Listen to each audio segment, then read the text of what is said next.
Hello again, YouTube. Welcome to a direct episode of Raw Talkin' It. I saw that eye roll out of the corner of my eye, so don't do that. I'm your host, Titus, Andrew, whatever you call me. It's fine with me. That's Joe. Might be Joe. Possibly Joe. Could be Jaden. We don't know. Nope. Definitely looks different. Definitely doesn't look like me. Definitely looks different. Also sounds completely different and is just different in general. Anyway, we got some hype. We have hype. And the best part is, if you're just starting this episode, we're doing that in chronological order. So all your hype is going to be coming later. Hype. I think this whole thing's hype. So we're gonna talk. The middle is fine. We're gonna talk about the Nintendo Direct. And Joe is very, very big pro Nintendo. Kind of always cut Nintendo. I like to cut Nintendo down a little bit. I don't think it's as good as everyone says it is anymore. This Direct, I love this Direct, and I don't really care about most Directs. Every time they have like a couple things, I'm like, yeah, that's cool, that's fine. I'm just excited for this. This looks cool, but most of the time, whatever. This Direct, I'm like, they killed it with everything that they showed, basically. Well, and that is really crazy, because there have been at least a few people that just didn't care about any of this. That is every single Direct. There is always that one small core group of people that didn't get any of their needs addressed or whatever. What I find wild about this is the broad response to this Direct has been incredibly positive, and yet literally no Pokemon, no Animal Crossing, no Zelda, and only tangentially Mario. And so really this Direct is full of, I guess there's Mario, but not like a main Mario not game. Platformer Mario. It's side Mario stuff. But like those are Nintendo's big things. So the fact that they have what has been received as a pretty darn good Direct, without really any of their biggest hard hitters. And I think that's great. I think that says something that you don't necessarily need them. No, I do think it's great. Yeah, it's really, really good that they're able to have a really successful showing with properties that in the past have been on the sidelines and now are getting some light. But I say we dive in. We're definitely going to skip through some stuff that we don't care about. But a decent amount of this is pretty darn cool stuff. I think it's all mostly pretty good. Even the stuff I don't care about, and I've said this before, and we'll kind of go over it. It's like some of it's not cool. It's not for me, but I recognize how cool it is to be say. We're gonna play it muted because we've seen it. I think I've only seen it once. I'm sure Joe's probably watched it like 3 times. I've seen it once. He saw it once, and then he watched my reaction to it because he's like, "This." And then I've seen a few other reaction analysis type things. The fun part was I saw those guys walking and saw the Pegasus people, and I'm like, oh, this is Fire Emblem. I knew immediately this was Fire Emblem. So what was so weird here is I definitely did a double take because I knew it was Fire Emblem, but then my brain realized, no, the helmets in particular, that is 3 houses. The armors are different in every single game. Okay. For people, just like the style. And so that was immediately strange because the thing with 3 houses is that it is both a prologue and an epilogue, right? There's not a lot of room left to tell new stories because there's a time skip. Both sections are huge, and the story diverges, and they have established that they did not want a canon route in the base game. They were like, we don't want what happened with Fates, where there were 2 versions of the game, and then they released this DLC that was like, okay, but here's actually the real story. Like those other ones, those are whatever, but this is actually the real one. They said they didn't want that here. And so even trying to expand on 3 houses is just very strange. So that was a really weird and strong open. But then using the Age of Calamity model with 3 houses, which was just a huge sweeping success. But I believe it's the best Fire Emblem seller in the series now. 3 houses is? Clever. Yes, by far. Really? Awakening did amazing. Fates, I think, did okay. It was about as good as Awakening. But then 3 houses, I believe, blew Awakening out of the water. Interesting. So I do want to say, I mean, this is cool for those who want to play this. It's great. I think a Warriors game is very simple. It holds Basically, this tells me this is a placeholder for the next Fire Emblem game that is obviously in development. Well, there are two lines of thoughts. There's either that they are remastering and doing another Echoes game where they're taking an old Fire Emblem game and completely overhauling it mechanically while leaving the story in place, or they're just going to make a new mainline game, having come off the success of Three Houses. Yeah, who knows? But I mean, basically, I mean, as I said, it just screams placeholder. That's all it really does. Yeah. Whatever they decide to do. It's also not made by the same. It's only a placeholder for the fans because it's a different studio, right? This right. is Koei Tecmo. Yep. Yeah, Koei Tecmo does these. This does not look amazing right here, but it does say gameplay. This probably looks like some beta footage, and they're trying to get this trailer out. And Warriors games have also never looked amazing. They've always looked fine. Age of Calamity looks pretty good. It looks, but like frame rates and performance. That's a Switch thing. Yeah. You can play Dragon. I bring up Dragon Quest every time, but Dragon Quest Heroes 1 and 2 has amazing frame rates, looks really good, as also very fun to play. It's just another Warriors game. They do it really well, but the Switch, of course, the frame rate issues of the Switch happens, especially for something that's having like 100 enemies on the screen all at once that are getting destroyed. Yeah. So go ahead and keep playing, because I do want to comment you're not going to understand any of this, but probably not. There are some story-related things that are hinted at here that are actually really interesting. Number one, there are some pretty obvious references to the story changing in some way, like that it's a new route. Mainly, there are going to be two different characters who are completely new, and also all of the lords have new designs that are different from their pre and post time skip. But that red-haired girl and there's a purple-haired guy, they're totally different and new characters. This looks a lot better right there, by the way. This looks like more polished part of the gameplay.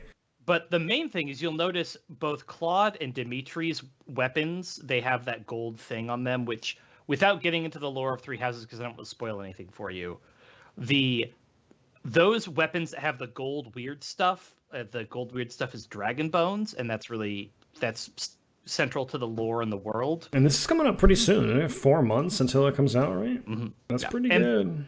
And the weapons have synergy with things called crests. Again, they're like hereditary things. I'm not going to go too far into it, but Edelgard does not have hers. You see, Dimitri is using Ariadbar, and Claude is using Failnaught, but Edelgard does not have her... what are they called? Dragon weapon? They have a special name. Googling it. Quick Google! They're called... Are they just called relics? Is that really what it is? Relics makes sense. I think they are just relics. So it's a cool... Anyways, yeah, they're called relics. But anyways, Edelgard doesn't have hers, and that actually has pretty significant story consequences, because in the base game, she has one, but the origin of it is interesting. So as I said,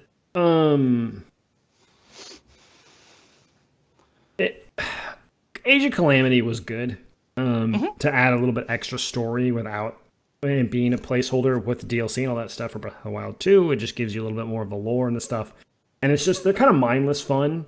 Just turn your brain off, you hit the buttons. It's a pretty good time, and then you get some of the harder missions where you actually have to legitimately play the game. And they can also do it in a pretty obviously non-canon space. They can say, they can kind of just we're just having fun with it. This is just for you guys. Don't consider any of this canon, and nobody's gonna be too if they said it was, that would be great. People would have loved that for Age of Calamity, but oh well. Yeah. Advance Wars. We known about Advance Wars. This is just more gameplay. I don't really know why they showed this, but I know a lot of people are excited for this. This is not for me, but I know people who do really like this. It did show some new features. It showed the in-game animations. It showed the fast forward, which is new. It showed... It also confirmed the thing I saw Arlo talk about was it confirmed the level builder, because you can make your own levels. And that was something we didn't know about. Yeah, right there. They just showed it.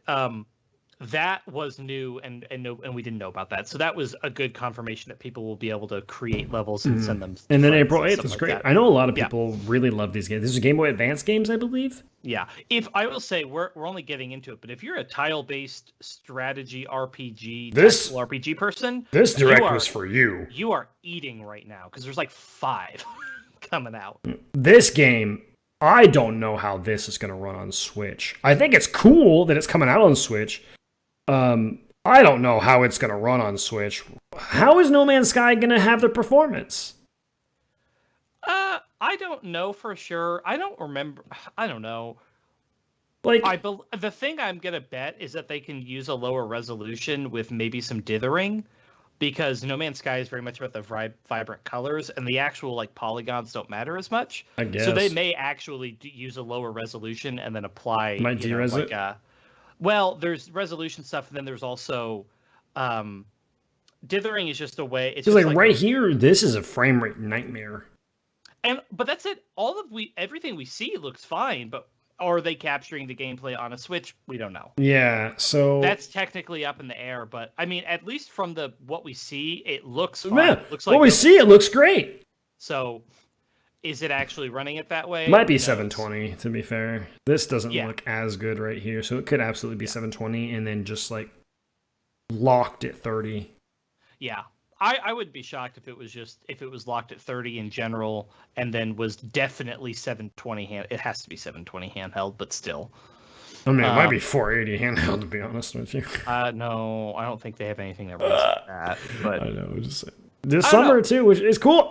Dude, kudos to Hello Games for like really pulling this fucking game out of the mud that it went through, and just keep going to it, man. Yep.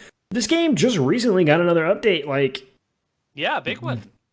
Couple months ago, I think is what it was, right?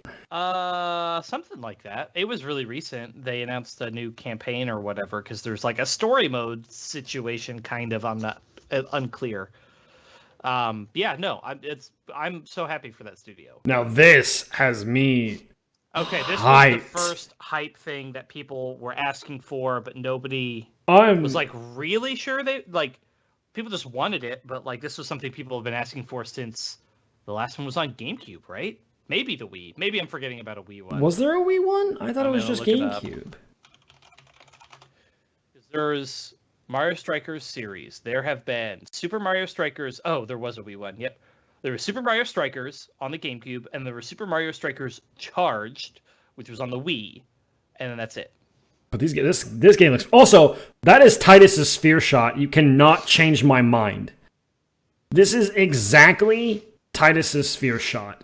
Get out of here, Nintendo. I see you. Watch this shit. I mean, it's soccer. You can only someone... It's the Sphere... It's exactly the Sphere Shot. It's not soccer. It's Strike, which is a 5v5 like... Ready? Up in the air. Backflip.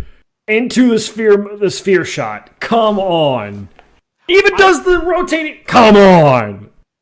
Stealing from Final Fantasy X, you little fuckers. Anyway, this looks fun. Looks hella fun. It looks like a great. It definitely looks like literally exactly what the Strikers fans wanted. Like, just like literally this is exactly what they wanted. Yep. Item use is actually really cool. I don't remember if the old ones had that. I haven't played GameCube Strikers in ages. Yeah, exactly. But I do really like it. And like I said, it's just so... I think it's going to be fun. It'll be either a party game that's fun. And then equipment is such a crazy, weird twist. This had me slightly worried, because I was like, oh, is this going to be like a free-to-play gacha thing? But no, it's like you earn the equipment while you play. You just unlock and then you can just like build your team and do all that stuff, which is super fun. It gives you encouragement to keep playing and then make a cool team, and that's just awesome. Yep. I think I'll be getting this. I don't know if I'll get it on release, but I will probably either like as a Christmas present or a birthday present or something, is like something that I would ask for, because it just looks like great chill ass fun that I could just kind of... And 8 players 8 local on players one Switch? That's cool. I also love the the mashup arena. Nobody's really talked about that online, but I love the whole like each side picks their arena. Yeah. And then you have this weird half and half thing. That's just really cool. And then the club system is like there's going to be maybe a couple thousand people that take this super seriously and like esports Mario Strikers. Let's go. Because they said it's ranked. They said it's ranked and you play against better people and like that's actually wild to me, and that is so far outside the realm of what I care about. Like that's never how I would play this game. June 10th. It comes so soon. Yeah, it comes so soon. They said they were focusing on things in the first half of the year, and boy, they meant it. So, strategy, you're curious if this will sell well.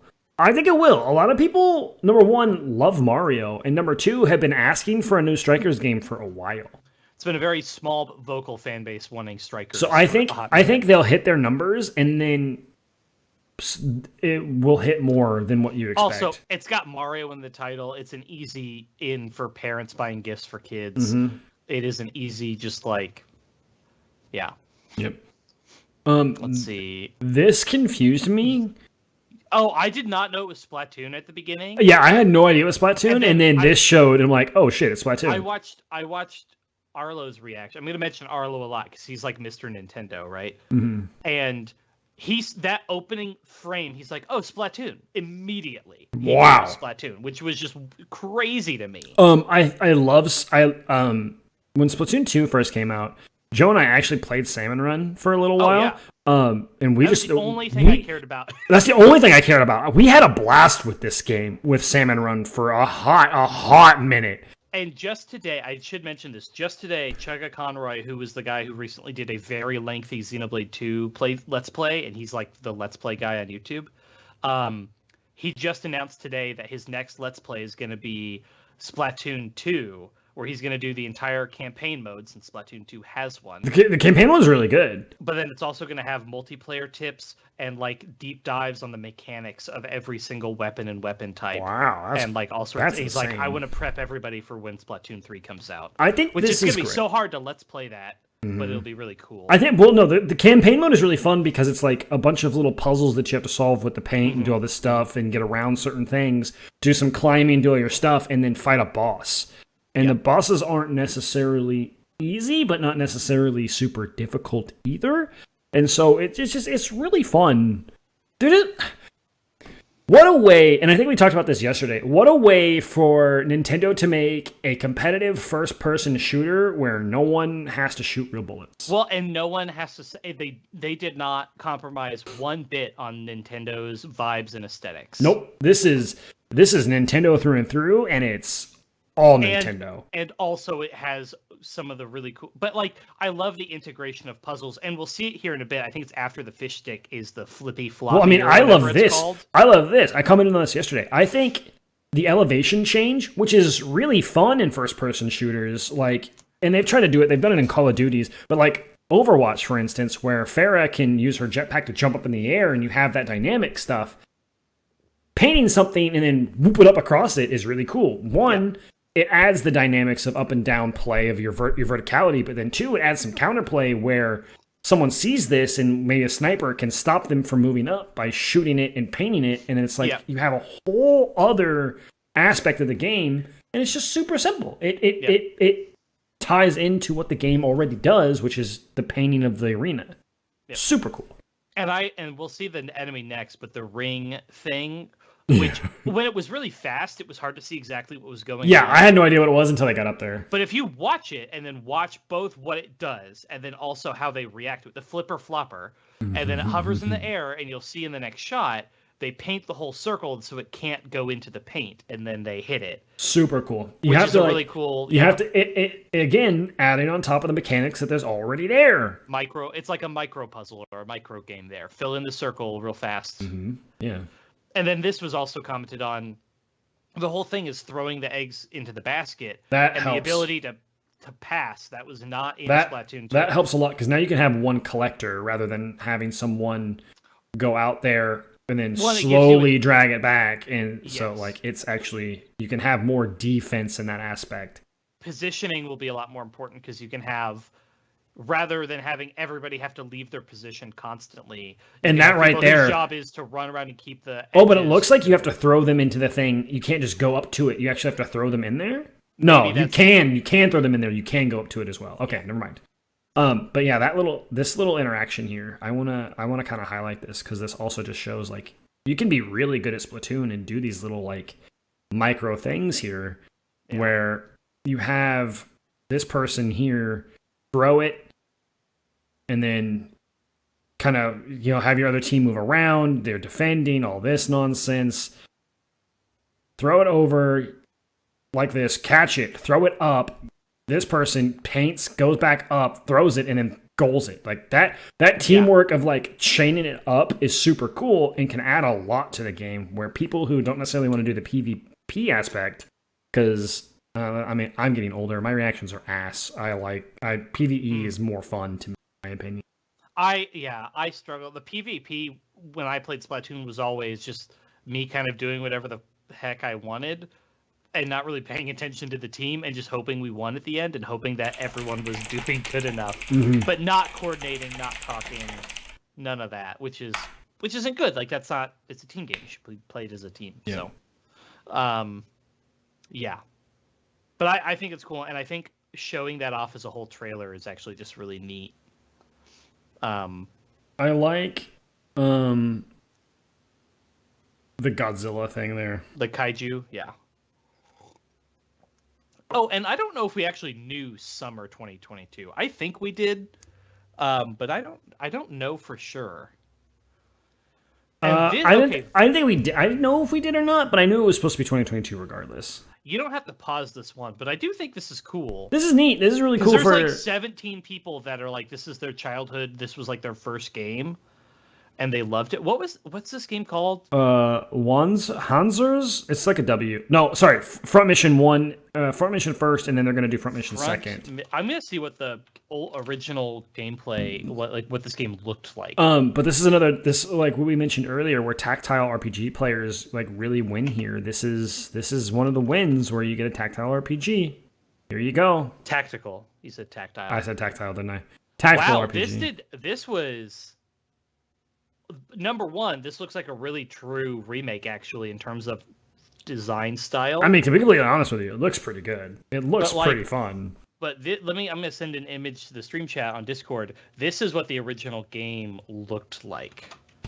So to show how big of an improvement this is, it was on PS1, it looks like. Japanese only. Wow. That's pretty Maybe good. not Japanese only, because I see some English in the text. But God, I want to talk about this. But anyways, that game, that front mission first, and then confirming there's a second, that's just a really neat thing for them to... Done by Square. Yeah, I assume it was an original Square game. Super cool. I think it's great for those who love it, and again, for the people looking for that like Fire Emblem tactical RPG thing, another great win. And then we're going to see it later, but Triangle Strategy as well. This game... honestly, I think it looks fun. I don't have any beef with what this game looks like. I don't have beef with it, but it just kind of shows the trend. Like, so we've known about like Choco GP for a while, a Grand Prix for a while. Yeah. We know that like before the Direct, actually, we didn't know. We kind of like Mario Kart 8. Spoilers. Mario Kart 8 was just kind of doing nothing, right? We have no new kart game. And selling like hotcakes. Yeah, selling like hotcakes, but doing nothing. Seller since its release. But a lot of people really want a new Mario Kart and ask for new Mario Kart. And then Final Fantasy is like, hey, we got to put like Chocobos and Squall and Cloud and all your favorite guys. And we're going to make a fun little... What's up, Dre, baby? We're going to make a fun little... kart racer in Final Fantasy, and then we have like the combination of Fire into Fyra into Faraga, and it's gonna be super fun and cute, and it releases soon. And then Disney's like, hold my beer, let's make this. The only thing I really have to say about this is that it's free to play, which that's scary. Makes sense for Disney. It makes sense for Disney. Yeah, it does. I mean, are they gonna make money off microtransactions? I mean, how much money did they put into this to make their money back? Oh, I mean, this'll do. Number one, there is a large Disney audience, which I think has a decent overlap with a Nintendo audience. That's true. And I would agree with that. See that right? And That right it there, looks though. pretty good. This scares me, though. Let's take a look. Hold on. Upgrade. Level 50. This is scary. This screams microtransactions. What does upgrade mean? Yeah. They said it'll have battle pass though. They mentioned seasons and passes. But this just screams microtransaction. I assume they're going to go the battle pass model, and the seasonal battle pass. I guess. Or race pass, whatever they'll call it. Yeah, whatever they'll do. It's interesting, but we'll see. I don't know how a kart racer can be like a battle pass thing, especially if you have to upgrade and do all that stuff. Like that's very scary in a world that's just kind of meh. Whatever, but it's fine. It's fun if it's free to play and you just want to experience it. It's fine. This was something I didn't expect to happen. We already knew about this. Or no, sorry, we knew about KOTOR. We knew about KOTOR, and I thought it was KOTOR, but no, we didn't know about Force Unleashed. But man, seeing this game on the Switch makes me realize how much it's aged from the PS3, Xbox 360 days. Yeah. Because when I played these games, I was like, these games are awesome, super cool. They look great. This was like... They do not look as good anymore. We don't know how to do much, but we know how to do sparking particle effects. So we're just going to do that on everything. But these games are hella fun. I know they're well received. I never played them, but I know they're really well received. They're very enjoyable games. This is just this is weird. The Nco Collection. This we did know about. I believe it was announced recently. Yeah. And this is kind of just a win for Switch players who maybe only got a Switch and never got a PlayStation or whatever. It's just a win for people in general, or for people who love the Assassin's Creed and want to play them on the go or whatever. It is, as far as I know, also like the only Assassin's Creed games that people are terribly interested in playing these days. If I recall, the first one is liked from a lore perspective, but gameplay is really rough. The reason I like the first one more than the second one, but the reason the first one is so rough is because you can counter everything and kill people, and there's nothing else that you have to do. You can literally just do the dodge hidden blade counter, and you can win the entire game except for the last boss fight. Yep. Ezio kind of made you like do more things. Yeah. And I think I actually own, I think they released an Ezio collection in the past. Also, I don't care about Gundam, not even going to talk about it, but it's a cool little tactical RPG, isn't it? No, it's a slasher RPG. It's an action RPG. It's cool for those who like Gundam and stuff. It looks fun because you get to do your upgrades, because you do a mission, you earn money, and then it's like a Warriors-esque type thing. Strategy, I agree with you. I burned myself out with AC2 trying to collect all the feathers, and then I was like, I'm not going to touch another Assassin's Creed. That's why, number one, I think I own one or some of the Assassin's Creed games on Steam, and I've never actually played them still. Maybe someday. I don't know. They're fine. They seem fine. I know that I'll never. It's kind of the reason I would not want to watch a long show, because there's like 11 games, and like half of them are garbage, but then half of them are really good. Like, and the lore has kind of gone off the deep end. If you play 1, 2, and like the 2 Chronicles, and then into 3, and I think that's it, then you like kind of experience everything that most people really like, and then you play Black Flag, because Black Flag is really, really good. Yeah, I think people really liked maybe either the like Revolutionary American one, or maybe it was the gangster one. There was one other one that was more recent that I think the gangster one with the 2 people with the brother and sister, I think was the one. But yeah, anyways, so Chrono Cross. This freaked me out. I saw 2 Worlds Cross. I'm like, no, I don't think that's anything. And then I saw this. I'm like, oh shit, it's Chrono Cross. Holy crap. I even recognized that from the beginning, and I recognized the music because that song is fire. That one song from Chrono Cross is insane. And so I mentioned this. I actually own the PS1 game. It's sitting in my living room right now, or my family room on the shelf. I played Chrono Trigger, and then I went straight into Chrono Cross, and I hated Chrono Cross because I just wanted more Chrono Trigger. Right. And as I've gotten older and I've listened to a lot of people, they're like, you probably should give Chrono Cross a chance, because a lot of people actually really enjoy it. I definitely am curious. There has been so much Chrono There's been crossovers and collabs and weird stuff So recently. It makes me wonder if they have a Trigger remake in the work, and they're planting seeds right please, now. yes, please give me it before Akira Toriyama passes away. Just give me more. Give me Chrono Trigger. It just makes me wonder because we have seen a lot that. It just makes me curious. Also, this text novel or this text adventure, so cool for them to be like, why not? Like, what are we gonna do with it? Just make it work on a freaking Switch or whatever. So it's fine. You mentioned the collab thing. There's a mobile game called Another Eden that is an RPG to its heart. Is made by the people who make Chrono Cross, and they did a Chrono Cross collab recently, and then Square Enix has kind of done some Chrono Cross collabs with a couple other of their mobile games.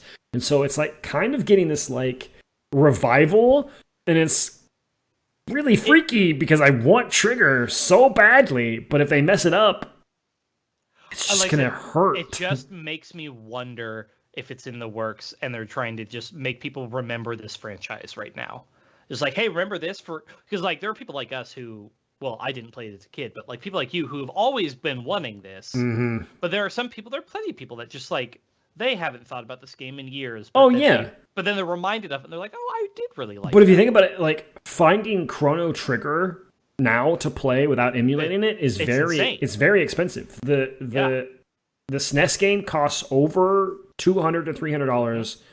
I think. If it's sealed, it might be less if it's just open box. It might be like upwards of $100. Well, and not to mention it's rare. So like even finding one to buy, even if it's not that expensive, is usually the hard part. The 3DS version costs $100. The PlayStation version, I don't think is that expensive. But that's the one I played, and I will say I had a lot of performance issues. It did not. And yeah, I learned like because I wanted to play this game, and I bought it way back in the day. I bought it 10 years ago. Right? How old am I? Oh my god, it was more than 10 years ago. I bought it 15 years ago. Oh god. Have fun with that. I bought it when I was like 15, 16 years old when I got a job, and it was still $40 back then as a PS1 game. It comes with Final Fantasy IV, and it comes with Chrono Trigger, and I learned that it's the worst one, but it was also the easiest one to obtain because the SNES version was still expensive, and the 3DS version didn't come out yet. Yep. But there is one way to play this game. They also had a PSP emulator, which I have the PSP emulated version, actually. It's PS1 emulated onto PSP. I have that. I do wonder, is the SNES still just like the best one to do? Is it still like the best one to play? The 3DS one apparently is really good. But there is also a version you can download to your phone. It's $15. Oh, right, because Square they've done that for a little while now. They start releasing all their old crap on phones. But at the same time, who necessarily wants to play it on their phone? I could see like how it could be really useful because like having Chrono Trigger, but at the same time, I want to play Chrono Trigger on a little bit bigger of a screen. So Chrono Trigger, even just a port of it coming to Switch would be really cool, and then give us a little. So. That's all I love Chrono Trigger. It's just so much to say about it. It's just such a good game. Dragon Ball, Dragon Quest put together, I love it. Yeah. Yep. Kirby! And yeah, this was, from most of the thing I saw, I thought this was going to be our big finale. I didn't think it was going to because we already knew about this. True, it's not a surprise. But I mean, this is Mario Odyssey, but it's Kirby. Mouthful mode, I think is hilarious. It's fun. This is wonderful. Yeah, such a goofy little thing that is just so neat and can do so much. Yep. Chrono Trigger is not on NSO to my knowledge. No, it is not. To my knowledge, it's really hard to play Chrono Trigger. Yeah, it's really hard to find. Is it on Steam? I don't because I know that pixel remasters of Final Fantasy 1 through 6 are on Steam, but I didn't know if Chrono Trigger was on Steam or not. Anyway, for Kirby, this game looks wonderful. This trailer showed off features. The previous one just showed off some gameplay stuff. And there were like a couple new copy abilities. Oh! If you can mouthful it, it kind of like sparkles. Yes, there's a particle on it. Okay, that's cool. But I think this one showed off mouthful mode, which is brand new, really interesting. It showed off, we'll get there soon, the town building, which This seems to be is so automatic. funny. You just go around and you shoot cans. So Vending dumb. machine is by far my favorite. The cone is my favorite. This is funny. So, yeah, so Scissor mouthful lift mode, mouth. Or this one, ring mouth. town building, and then power upgrades. Power upgrades is really interesting as well. That is a really I think clever that is progression. I think that's the big seller is upgrading your stuff. You don't need power combining when you have this power upgrading. I agree. I agree 100%. If they do wind up adding and showing us power combos, Crystal I think shard stuff. That'll be really awesome, but I don't think they need it with the upgrade. I like the upgrade system. I think the upgrade system's fun. It gives you something to work towards. And I said this yesterday. This is such a natural evolution. Yep. This is such a sensible move that just will be fun and makes sense as a new direction. Yeah, I think it's super fun. My kiddo loves it. Loves the one on the Switch, and so I foresee this game in my future. Yeah. And I think it looks great. I'll probably play it. It comes out in March, right? It comes out next month. Mm-hmm. Yep, late next month. So I mean, it looks. What a wonderful progression of just Kirby in general. Yeah. And this one also showed, I think, what people were officially sort of interested in is really true gameplay 3D movement, not 2.5D where you change directions, but you're still on the line. They straight up have these big open areas where you can move in any direction. So yeah, that is, to me, in my opinion, that is just Mario Odyssey but Kirby instead. What that is, which is awesome. Mario Odyssey was incredible. I wouldn't be shocked if there was some inspiration. I bet you the abilities from Mario that obviously Kirby was doing that. I bet you the base engine is the same. Maybe. Oh, you can straight up skip this. So, yeah, I mean, baseball's really big in Japan, right? Yeah, but we said that, and then I was like, wait, but this is an MLB game. Doesn't matter. That's just a Japanese guy who plays for the LA Angels. The game looks bad, though. It looks bad. It looks really bad. But it's MLB. Yeah, I don't know. Whatever. Sports ball players, I'm glad you can play it. But baseball games don't even sell well here, so this is really... They sell well enough to apparently keep making them. I guess. My brother-in-law buys them. He loves them because he loves baseball. We knew about this, by the way. This was not anything weird. We already knew that this was coming. It came out today, I believe. You spoke over it, but they were like, it comes out tomorrow. It's out today, I believe. I mean, it's great for those of you who have never played Kingdom Hearts. Go ahead, go play them. And you don't mind playing a cloud version. They are fun. But 3 sucks. I'll say that on record. 3 is not good. 1 and 2. 2 is amazing. 1 is really good. Play them if you haven't. I would recommend it regardless. Even if 3 is bad, just play them anyway. They're fun. This game. Klonoa. What? I see a lot of people hyped about this. I'm guessing this was like a Kirby age competitor. Was it a Sega game? Because look at how it very much reads like Kirby with maybe some Sonic elements thrown in. Yeah, to me it reminds me more of like a Sonic thing. But it wasn't Sega then. What was this? Was this Nintendo's answer to Sonic? I'll look it up. What is this shit? Yeah, I know a lot of people who are like, yeah, that game's going to be awesome, or who are like really excited for it. Like, I haven't played this game in whatever years. PS1. It was Saturn or Dreamcast. Okay, I was about to say, it had to have been, right? Nope. PS1. It was a PlayStation 1? So it was PlayStation's answer to Sega? Looks that way. PS1 released in 97. Wow. I was a PlayStation 1 gamer, and I played Gex. Wait, hold on. Oh, this article is about the series. Yeah, the first one came out on PS1 in 1997. The second one came out on the PS2, and then it looks like there was a Game Boy Advance game and 2 Game Boy Advance games. And then there was maybe a Wii port. Weird. But yeah, it was, I mean, again, if you had a PlayStation 1, you weren't playing Kirby, you weren't playing Sonic. Well, you might have been playing Sonic maybe. 97? I don't know. But yeah. I don't see any reference to Saturn or Dreamcast, so I don't think it Again, at all. not for me, but it's cool for those who want For the it. people who know it, yeah, it's like Ty the Tasmanian Tiger, I assume was for us. Where Now we were this like, this is hype. Yeah, I actually, I haven't played Portal in a hot minute. I've played them both exactly once. I wouldn't mind playing them again, especially if I could play. I don't know if I played online multiplayer. I've played this one, and then I played them both, and then I introduced them to my kiddo, and he loves Portal. He has the little pop figurine of the Portal characters. He loves this game. I remember when I picked this game up, I did not know what I was getting into. All I knew was it was Portal puzzles. I really didn't know anything else about wait, it. wait.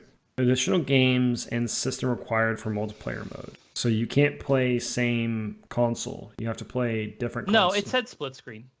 It just says for multiplayer. I assume that they say you can unmute it for the next few minutes or whatever. They explicitly said that there was split screen multiplayer. Okay. I will trust you. My guess is that what they were trying to say. This is what Michael was thinking of. Is that you had to have... This is that, right? But this is... Yeah, it's Namco. Klonoa? That's the first game. Okay. What? Oh, I'm looking at the reviews. The list of the reviews technically only lists the platforms that it was reviewed on. Nobody reviewed the Dreamcast one. They reviewed the PS1 version. So my bad. This right here freaked me out. I'm going to be honest. They had me for a split second. That it was Trigger? That it was Trigger. Because you see this, and then you see... It is Square, right? Then you see this. Chrono Trigger is Square, Yeah, right? Chrono Trigger is... Yeah. It's Squaresoft. Honestly, if they were to do a remake, they probably would use their HD 2D. I'd be fine with that. They would probably do Just give me an updated HD 2D. I'd be fine with that. That'd be fine. But this right here scared me because I'm like, oh, it's the prehistoric area of Chrono Trigger. Oh my god. We're gonna get a 2D whatever. You'll notice the story of this game is very Chrono Trigger. It is very Chrono Trigger. And then I saw this, I'm like, wait a second, that's not Chrono Trigger. This also within the context of Chrono Trigger, this game and the choice to port it does seem really weird to me. Like, why would you port this? Yeah, it's like no one's heard of. It's very Octopathy, right? Because you can play the different different people. Octopath meets Chrono Trigger. Yeah, that's exactly what it is. And it makes me wonder, either, is there some sort of copyright hell that Chrono Trigger is in because Square was weird 20 years ago? I mean, Akira Toriyama is a little picky with how he does his things because of the character arts and all that stuff. And admittedly, the original game features these cool anime segments that don't really mesh. None of this is Toriyama. Well, the pixel art is the pixel art, so I don't know. It's interesting, but it does make me wonder: either is Chrono Trigger stuck in copyright hell, and they just are trying to figure that out, and it's taking a while, or is HD 2D and this game all just prep for a true Chrono Trigger revival, and they're just trying to make sure that they can do it right so it becomes a huge success? That's fine with me. I don't know. I don't know. Like, but taking a Japanese-only weird RPG that's a lot like Chrono Trigger, and then not only remaking it, but like adding voice acting and stuff. That's such a crazy move to me. I think that would be perfect. I mean, you don't need to Final Fantasy VII or Chrono Trigger. You don't need to. No, you do not. I don't think it would work. You do this, where you HD remaster it, you add voice acting to it, you make it, maybe add a little bit more things or add some quality of life things. Yeah. If ever there was a point where you were thinking about adding a post story or a side story, new endings, do that. Awesome. Don't please, Square, Nintendo, if you can hear my plead, don't Final Fantasy VII remake Chrono Trigger. Just HD 2D it. Charge $60 for it. I'll pay for it. I don't care. I think you would lose. It has aged well enough that I don't think you want to lose that charm. Whereas Final Fantasy VII I don't think it's aged that It well. has Like, not aged well. It No. has not and aged so well. doing a full overhaul on 7, which also has a deep and complex story that's character driven, which, no offense to Chrono Trigger, but it's not a character driven story. It's No, a plot-driven story. Chrono is very just kind of blank, right? It's plot. It's just the events that happen are cool, but the characters, like, okay, sure, Luca has some depth, and Robo has some depth, and Frog's kind of interesting, but they really just have interesting backstories. They don't actually have any development. Whereas 7 really has these really crazy, deep emotional roots and stuff that. Come on. Yeah. This is old 7. Yeah, you're not going to put that on a PS5 that stays true to that. That's and old. have it be good. This is new. This is a comparison. I mean, come on. The new hotness, which I still haven't finished it and I want to, but 7R pretty fun and looks stunning. I need to get it on the PS5, but it's a gorgeous. I was on PS4 and we got a PS5. And gorgeous game. Don't get me wrong. It's very pretty. But like the art for like Chrono Trigger is very timeless. Yeah, I played it 3 years ago, maybe. Well, no, fucking pandemic. Yeah, 3 years ago. Yeah, dude. And yeah, I despite having problems with my controller and performance issues with the game, I still really enjoyed my time with it. I had a couple of times where I got really stuck on something, and I think I looked up something about how to do some side quest or whatever. But otherwise, I really enjoyed basically every minute of it. And so the idea of just playing it again, but it looks nicer, that alone would be cool. Oh, remaster the music. God, absolutely. Please, just give me something. Yeah. Sea of Stars? Sea of Stars? Sea of Stars. It's made by the Chrono Cross people, which also they come up. So I will absolutely be getting that game. I will be too. I'm so stoked for that because it's not something I usually get hyped for. But like an indie RPG or whatever. Okay, yeah. This is. I never thought I would say this. This is fantastic. Just let this one play because this one goes for a while. But this is very, very cool. I think this is phenomenal. This is a great family game. The only thing I see people mad about is that there's no Miis. Except there kind of are. They kind of are. Because you see, during the demo, you see Takahashi and Koizumi, I believe is his name. Like, so they're using like these weird hybrid Miis where they have the Mii face but not the Mii body. Like, deny it or not, like Wii Sports was an amazingly successful game because it came with and everyone liked them because your family could play them and do the Switch stuff or do the Wii Joy-Con stuff and all that, and it was fun and it was silly and it was goofy and everybody had fun with them. This is that, but modernized and better. This is wonderful. I will say soccer is the one I think I care least about. I think it's hilarious when they add the Mostly little thing because to it. This is so funny. The leg strap to me is the only way I'd want to play it. Playing the soccer game with my hands wouldn't feel right. I liked Wii Sports because I was at least pantomiming the right things. Yep. Whereas soccer, you're not pantomiming anything, so I don't think it'll translate. Badminton is fun. I think that's Badminton's cool. such a fun addition. Yeah, it's like tennis but a little faster. Yeah. Volleyball is also cool because you actually have to like do the bump, the set, and the spike. I'm so stoked about the volleyball. Yeah, my wife is very excited about this. She thinks this is cool as hell. And I'm like, this is great. I never played Wii U Sports Resort or whatever, so I never played Chambara. And the announcer said it so perfectly with such the right accent. I can't. But also, survival bowling online. So cool. That's super cool. So cool. It's just fun. There is no reason to be mad about this because this is just a party game for families to enjoy and have fun with. This will be something that it's perfect for the Switch. Kids will have such great memories of playing this with family. Oh, for sure. Absolutely. And the Switch is a great selling family console. A lot of people who have kids have this. It's just that's what I'm most excited for is sitting down. Koizumi. Is sitting down with my family and goofing off with some bowling or something. I know the first time I played Wii Sports, or one of the first times, I think I got it for my birthday, so I played with friends. But like I played with my old grandma and grandpa and my mom, and it was so much fun. And they like loved the golf thing. And if you're in your 20s and almost 30s, and you're like, oh, this isn't for me, let me suggest this to you. Nintendo Switch Sports drinking games. Just don't break a TV. Yep. We're strapped. Yeah, but see, there's the Mii faces. So they're not Mii's, but you still get to have the Mii face, which is fine. I think this is cool. I find it so funny they included his little Koizumi was like not quite with the menus where he went to serve, but the game wasn't ready for him yet, so we reset. Yeah. I thought that was really funny to include that. Yeah. Just weird that made the cut. Okay, yeah, but like volleyball looks like a lot of fun. It does. It looked cool. I wonder if the movement is handled for you. No, I'm watching it. It looks like they're moving, maybe?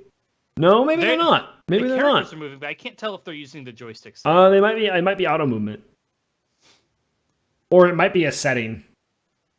Yeah, I don't know. But then the arrows imply that you're in some amount of control, so I don't know. Looks cool. It looks fun. Like so much fun. And then they're about to show up, but they're adding golf in the future, which is lovely. Golf was my favorite, by far. And we already have Mario Golf, but it kind of you didn't. Well, I guess you could do motion controls. Yeah, you can. It also has like 5 courses or whatever. Oh no, they added DLC. They added DLC, which was kind of like people saw it and was like, "Oh, sweet Mario!" And then it was like only a couple of courses, and people were like, added, "Oh, 3 or something." This is not worth the price tag because it has like 4 courses total." I thought they were all free. All the new ones are free, but when it released, it didn't do well because it was only a couple of courses. But I think it's done better now that they've talked about no courses. So yeah. Wii Sports, I think, might still be the most selling game ever because it was attached to the most selling console. It might still be the best selling game of all time, which I can look up. I would like to see what is this. So I think this is super cool. I don't think anybody who would ever. Oh, okay, sorry. Okay, it goes number 1, Minecraft. Oh yeah, 238 million units. Yeah, thanks, Mojang. Grand Theft Auto 5. Yeah, that makes sense. 160 million, so a big jump. Tetris on mobile? I love Tetris. 100 million. And then Wii Sports at 82,900,000. I am so excited for this. Oh my god. I personally don't really care. Why? You should love this. You should love this. You're a drummer. It's fantastic. It's Guitar Hero for drumming. It's so amazing. But I don't even like Guitar Hero. I straight up don't like Guitar Hero or Rock Band. Oh, I love them. And so I think this is super fun because it adds the whole drumming aspect because you have the red one and the blue one that you already have for the Joy-Cons, and so it's super cool. And just being able to do this is great. And also, I do think it's cool, and I'm so happy for the fans. I just don't care. Yeah, my kiddo is in band and playing drums, and so like this is a really fun way for him and I to bond by playing this. Yeah, no, I think this is really cool. The symphony mode is actually the most exciting thing for me. The idea that you can add multiplayer. The battle looks fucking rough. Yeah, but. Again, this is great for the people. I'm shocked they didn't announce any special hardware, but I think that they probably will. Honestly, I think it might hurt sales if it had hardware on launch. I think people would be like, "Oh, I need this thing. I'm not buying this $200 game." See, I don't think you actually need it though because of the way the Joy-Cons are. If they tell you how to do it, like if they just say if you want to do the slap thing or whatever, you have to hold a trigger down and do a move, and then regular is just regular, and then you just move it up and down. Then you can just kind of get a pillow and do it and hit the pillow and do it that way. Okay, say what you want about Triangle Strategy. It looks good. Game looks good. Game looks really good. Really good. Octopath also looks really good. This 2D HD thing. And Octopath was a 10 out of 10 soundtrack. It was an 11 out of 10 soundtrack. So I almost want to play Triangle Strategy just so I can hear all the music. I think that this studio has just nailed down this niche aesthetic thing. They developed some really great assets and effects in Unreal, because it's all Unreal too. It's just Unreal. Unreal Engine. This amazes me. That they were like, we're gonna make all these cool effects, all these cool whatevers.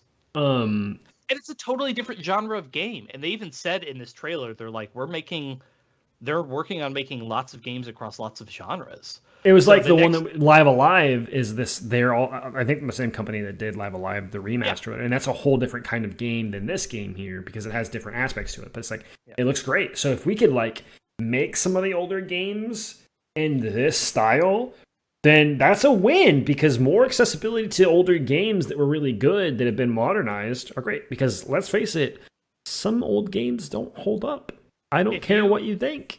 if you see 2D HD, that's like a trademarked term. So that means it's coming out of Square and coming out of that studio. FF6, please. I agree. Yeah. FF6 would be great. I think they could definitely do some interesting stuff with the style and make more.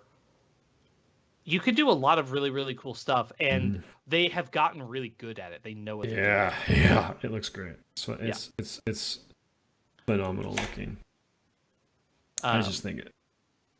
I didn't play Octopath because I just had too much to play. I don't know if I ever will play it, but it's also gameplay wise, I think it has a lot to love, but I also think that I just want a tactics. It's not perfect. I It's really, not perfect. as Michael mentioned in chat, I just want a Final Fantasy Tactics. As much as I loved Octopath when it came out, I have grown to see some of the things that people were complaining about. But I still think there's enough there to love that it's a really good game. And like I said, the soundtrack is insanely good. And we've known about this game. Yeah, this montage was updates on things you already knew about. Yeah, this here was, and this is cool. Cuphead is super fun. It's great. There's the DLC. The Netflix show looks awesome. Yep. Like this looks great. This is cool. I'm not even a Dread player, and I think this is cool. Yeah. I think this was a great move saying, hey, we're adding a hard difficulty for you content creators and other people. Not even a hardcore difficulty. Yeah, I think there's already hard and like normal. And then they're adding rookie mode, which is great. Which is a great way to be like accessibility. Accessibility is wonderful. Did you put this game down because it was too hard? Well, here's a slightly easier mode, and now you can go finish it and have fun. Accessibility is wonderful. We should not really hate on making games easier or having an easier mode because accessibility is great. I think it's you are not any less of a gamer because you play on a less mode. Games.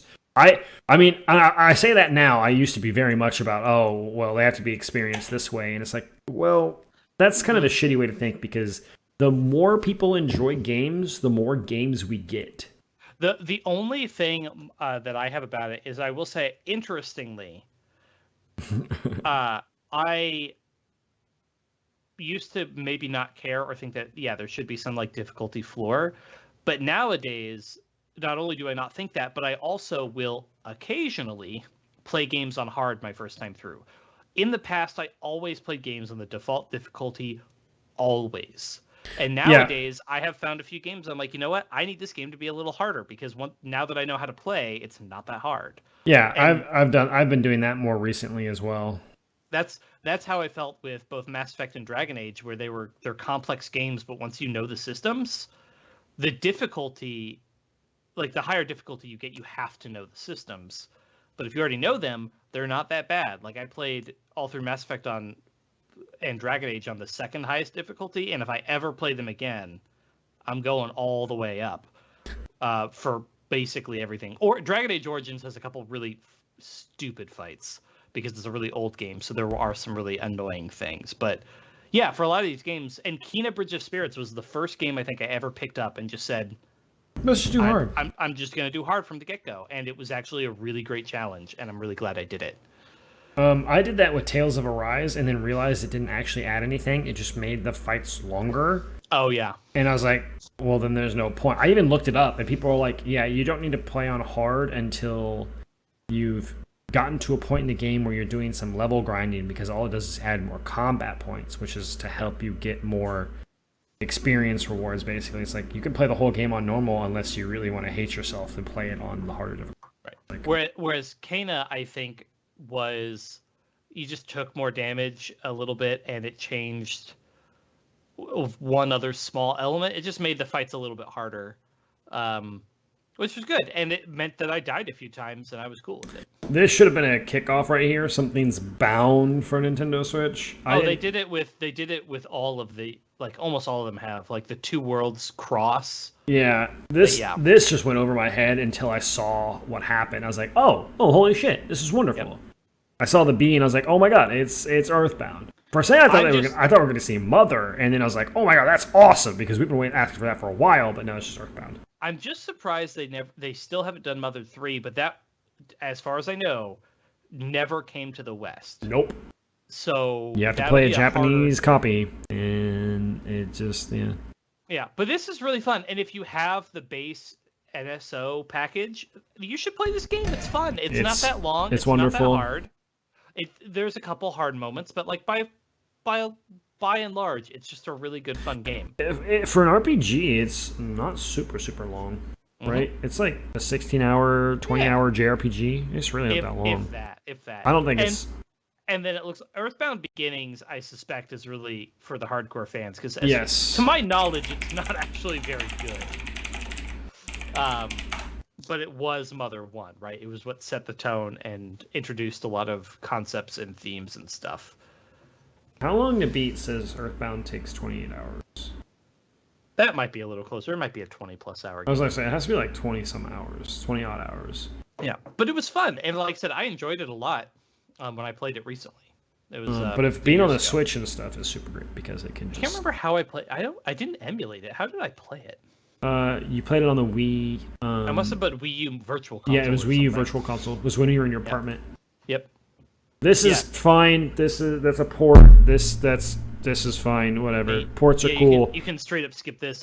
Cool, great. More accessibility for people with Switch Switch controllers. That's fine. Again, it's something that I worry about when it comes to performance with certain games, because the Switch does struggle a little bit with some performance issues on some things. I wouldn't say all things, but some things it does struggle with if it isn't specifically made for the Switch. Yep. But creators are getting a little bit more, or developers are getting a little bit more used to that. At least in the terms of Demon Slayer, I know literally nothing about this game. This is dumb. Lego Brawls, who cares? Other than I have a Discord friend who uses the main character from Demon Slayer as his profile picture, so I recognize it really fast. That game looks really cool. Like, graphically, just visually. Oh, the anime is gorgeous. Yeah, it looks great. You should you should watch the anime. It's very pretty. 2 Point Campus, we knew about this game already. Don't care. It's Sims, but like worse, it looks like. So we have one more announcement. And Mario Kart. Sorry, spoilers. Yeah, we have one announcement, and then we have the big announcement. And I'm going to have some requests about how we proceed through the big announcement. Buckle up, chat. We're going to have a long day. It's going to be a little while. I may have watched a 30-minute analysis video with dinner to prep for stream. Oh, my God. And it didn't even cover a bunch of stuff that I thought of. Also, we got coconut mauled. We did get coconut mauled. They knew the meme. We got coconut mauled. I'm so glad that's what they did. The music and the first track you see is fucking coconut maul. I was a little on edge about this until we really saw all of the information about this. I also was like, okay, fine, but then they said 48 courses, and I was like, excuse me? 48 courses? Yeah, so I was kind of like, they're just doing the Mario All-Stars thing is what they're doing. And then they showed this, and I'm like, what the hell? What the fuck? This is insane. Well, I saw all the games, and I'm like, that's a lot of games. This right here is also another whole game in one. I do have one question. I'm like the Mario guy. What is that stone mushroom from? This one right here? I also love that the very last one is the blue shell. Yeah. But yeah, what is the stone mushroom? I have no idea. And what is the oh wait, that's a Yoshi fruit. So I literally know what all of these other things are. Except for this guy? Stone mushroom. Yeah, I do not know what that is. No idea. Because we got the Odyssey Moon, the Propeller Shroom, Yoshi fruit from Super Mario World, Boomerang fruit, the Feather Cape from Super Mario Bros. 2, the Double Cherry from the new games, the Acorn from New Super Mario Bros. U. But like that fucking stone shroom, I have no idea what it is. Radishes. Wait, also, what's the second one? Radishes? In this. I don't know what that is. Looks like another acorn. It's not the acorn, but it looks like an acorn, but it's not. Weird. I have no idea. Weird. Anyway, this is cool because this basically is telling me this is like two more games. almost. It's 48 courses. How much did Mario Kart 8 start with? Yeah, I'm gonna look that up now. Because if not, because it's probably 2 more games. Courses, Mario Kart 8 Deluxe on their Nintendo Wiki, or no. So it looks like there's per cup there's always 4 courses per cup. They're adding It's 8 courses per wave. Which times 6, but that's 2 cups per wave. So it's 12 waves, 12 cups. Rock Mushroom. So, yeah, where's Rock Mushroom? Super Mario Galaxy 2? Oh, that's the one Mario game. I have not played Galaxy 2, or I've only barely played it. Yep, Super Mario Galaxy 2. Base game has 1, 2, 3, 4, 5, 6, 7, 8, 9, 10, 11, 12. So this actually exactly doubles the amount of courses. There currently are 12 courses, 12 cups in the game. And so there's 48 courses already. They're adding 48 more. So it is a second game, basically. Yes. The only difference is it does have the existing one has... It does. The existing cups, there are a couple repeats. The Egg Cup has a GameCube course. It has Excite Bike Arena. It has Mute City from F-Zero. There's a Wii course in there. So there already are some old courses remastered within the game. But that's fine. I have no beef with that. I have no beef with that at all. I think doubling it is great. But this is really cool. Yeah, I don't remember there being Big Blue in Mario Kart 8. Huh. Yeah. Huh. I haven't played it in a long time. I don't think I ever played it. All right. So, with sound, for this trailer, we're going to watch it with sound. Buckle up, chat. Michael, get with me. I am going to blow your mind because you're also not on Discord. Michael. So, we're going to watch it in its entirety. We're going to try not to say anything. Then we're going to watch it again. I want to point out some stuff that I've seen just from playing Xenoblade 2 and the small stuff of Xenoblade 1 that I've seen, and then we'll let Joe go wild. Is basically this is how we're going to do this. I'm going to do my best to not explicitly spoil anything from Xenoblade 1 because you haven't played it and you likely will. Yeah. I did say I would. But I will be commenting on a few things that are Xenoblade 1 specific. So, as I said. But you know some stuff because inherently you do because you played Xenoblade 2 and I explained it. So we will watch it. I'll go over it, and then Joe will tear us open the next hour and a half. So I real quick though, I knew immediately this was Xenoblade from the background and this guy. I knew immediately. I thought maybe it was Fire Emblem. No, we already saw Fire Emblem. But then I thought it was maybe going to be a new Fire Emblem game. But then the moment they started talking British, and then frankly the next cut I knew, and then I was 100% new when they showed the Napon. Okay.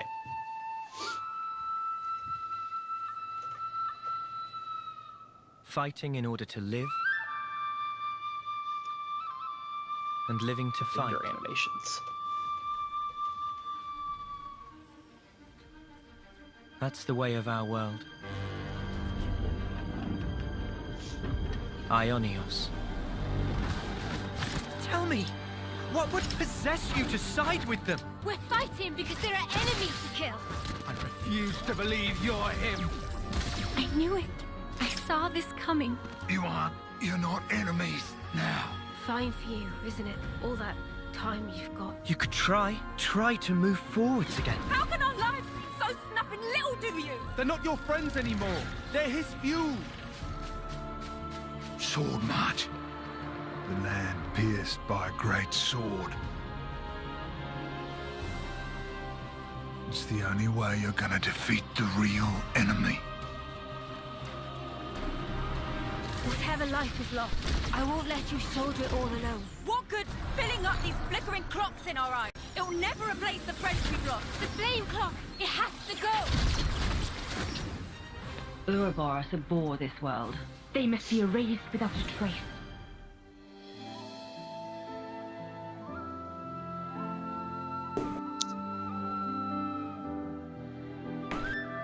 Did you hear anything new? Yep. You heard some new stuff that you're curious about? Yeah, a little bit. What did you hear as someone who only Hold- knows about Xenoblade 2? Hold on.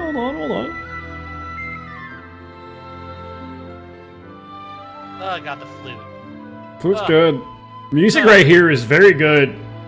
Yasunori Mitsuda tweeted out like a month ago that he had something coming in February that he was very excited 2022, man. Insanity. So, okay. I want to talk about just, and I know that Joe wants to talk about this, but this title scene. Go for it.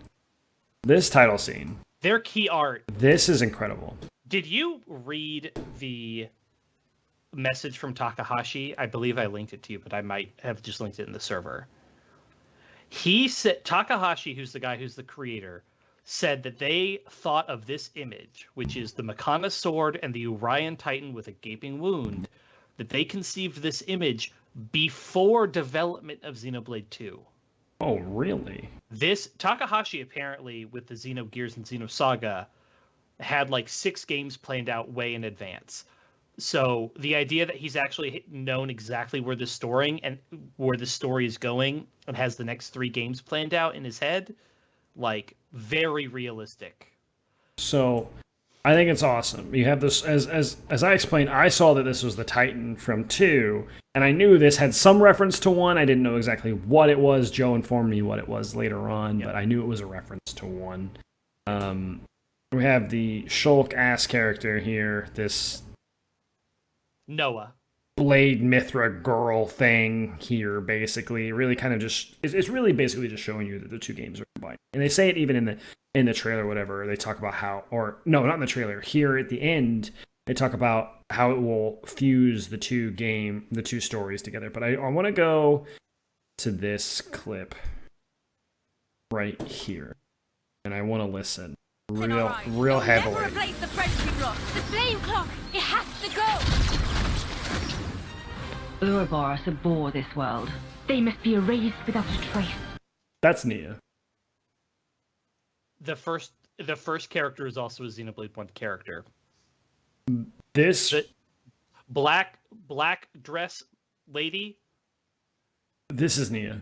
That is her voice. Yes, it has to be. It has to be. It's her voice. It's exactly her voice. And the first one just before her is a Xenoblade 1 character. Black Mommy? Yes. The flame With a clock! very It has different to go! tone than she ever has in the game. Ouroboros abhor this world. They must be erased without a trace. That is, it's Nia. There's no Now- fucking way it's not. Now, we'll start here, but could you tell with the first character what she was saying? Something 'Cause about. she says some, Hold on. Let me listen again. Ouroboros abhor this world. It has to go! Ouroboros abhor this world. The Ouroboros of something bore this world. abhor, ABHOR, like hate. Oh, okay. So the Ouroboros is that because the Ouroboros is usually like perfect beans. So an Ouroboros, classically, it's a snake eating its tail. Yes. I gotta open up this. It usually is the sign of a homunculus. Is basically what it is. Well, in Full Metal, it has all It sorts actually of other it has a bunch of symbolism. other stuff in it, and that's also another thing to do. So I'm gonna have so many tabs open while I'm finding stuff for you to show because you're gonna have to pull stuff in. We are going fucking. We need the picture of Charlie Day with his little his shit in the we're going background. deep here. So she says Ouroboros abhor this world. So what is an Ouroboros in the context of Xenoblade 3? We don't know yet. Ouroboros is not a thing that comes up in Xenoblade 1, so we don't know what that is. However, if I can find this tweet, there's 2 main Xenoblade creator or like content creators online.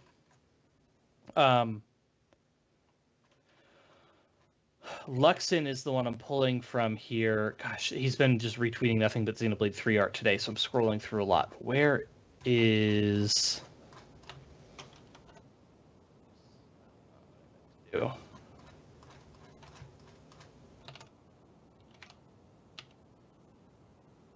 Twitter is just full of art of these characters. It's insanity. There's just so much. How do people make art this fast? Where Where's this tweet? How do you do that? I don't understand. Oh my god. Is it on the subreddit? Maybe. So there's where is it? I'm sorry. It is actually really, really critical, I think. So I'm gonna spend the time to do it.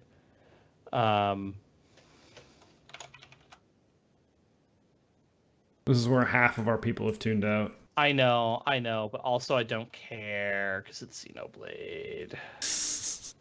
Is Thunder just gone? Or is he playing Yu-Gi-Oh! This whole time?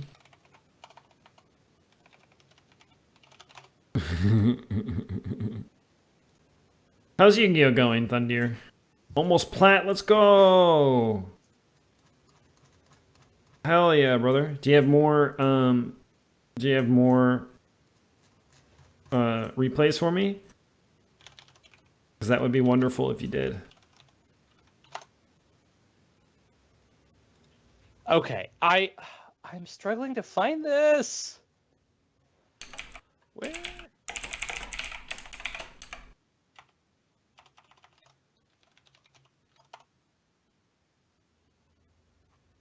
Anyway, I'll talk a little bit about like my stuff that I noticed. I swear to God, I've seen this and I've liked it, upvoted it, whatever.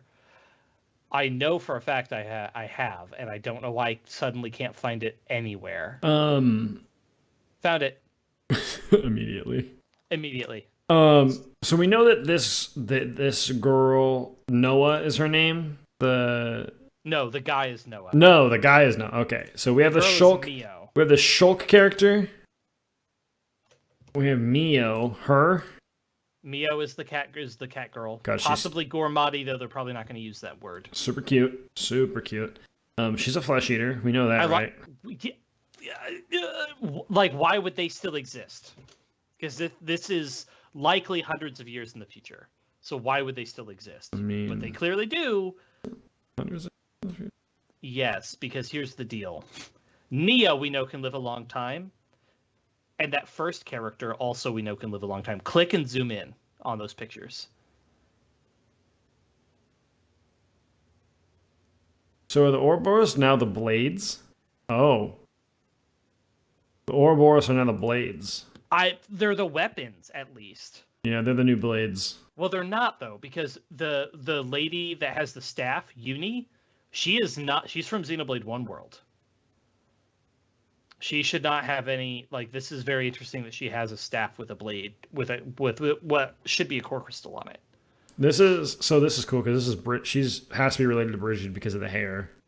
That's fiery the hair. thing. The whole problem with all of this related to nonsense is that, how does that even make sense? Blades don't reproduce. So what does that even mean to be related to a blade? That you know of. Yes. Also, blonde person playing a flute. I think that's a guy. Do you think that's a guy or a girl? This person here? The blonde off-seer. This guy. That term. Oh, this guy. Here, this guy? I think that's a guy, but I've seen multiple people say that's a girl. I disagree. That's a dude. That's a dude. People are assuming that is a descendant of Shulk, and I'll get into that. Oh, I won't dive too much deeper into that because Xenoblade 1 spoilers. Okay. This girl's cool, too. I like her. Unique, yep. Yeah. And the wings on the head, that is indicative of this guy's also cool. I like his origami card birds. Also, Tyon. Let's talk about their environment. They're still good at this. So good at this. For the Switch, I would have loved to see this game on a PS5. But it works. It works for what they're trying to deliver. It's wonderful, and it's like I said on the reaction. This isn't breathtaking, mind-blowing graphics, but it's just super solid. But it's breathtaking, mind-blowing scenery? Yeah, the graphics are not crazy. Yeah. I agree with that, actually. Yeah. That's a great way to put it. This is not Final Fantasy VII R style, insane technical detail of everything, but that looks gorgeous. Yes. This picture that they're painting, that you're seeing here with this landscape and the waterfall with the rainbow in the background because it's coming off of the light coming from the waterfall. This is wonderful. You have the clouds in the background with the Titan head coming up here, I guess is what that is, because he...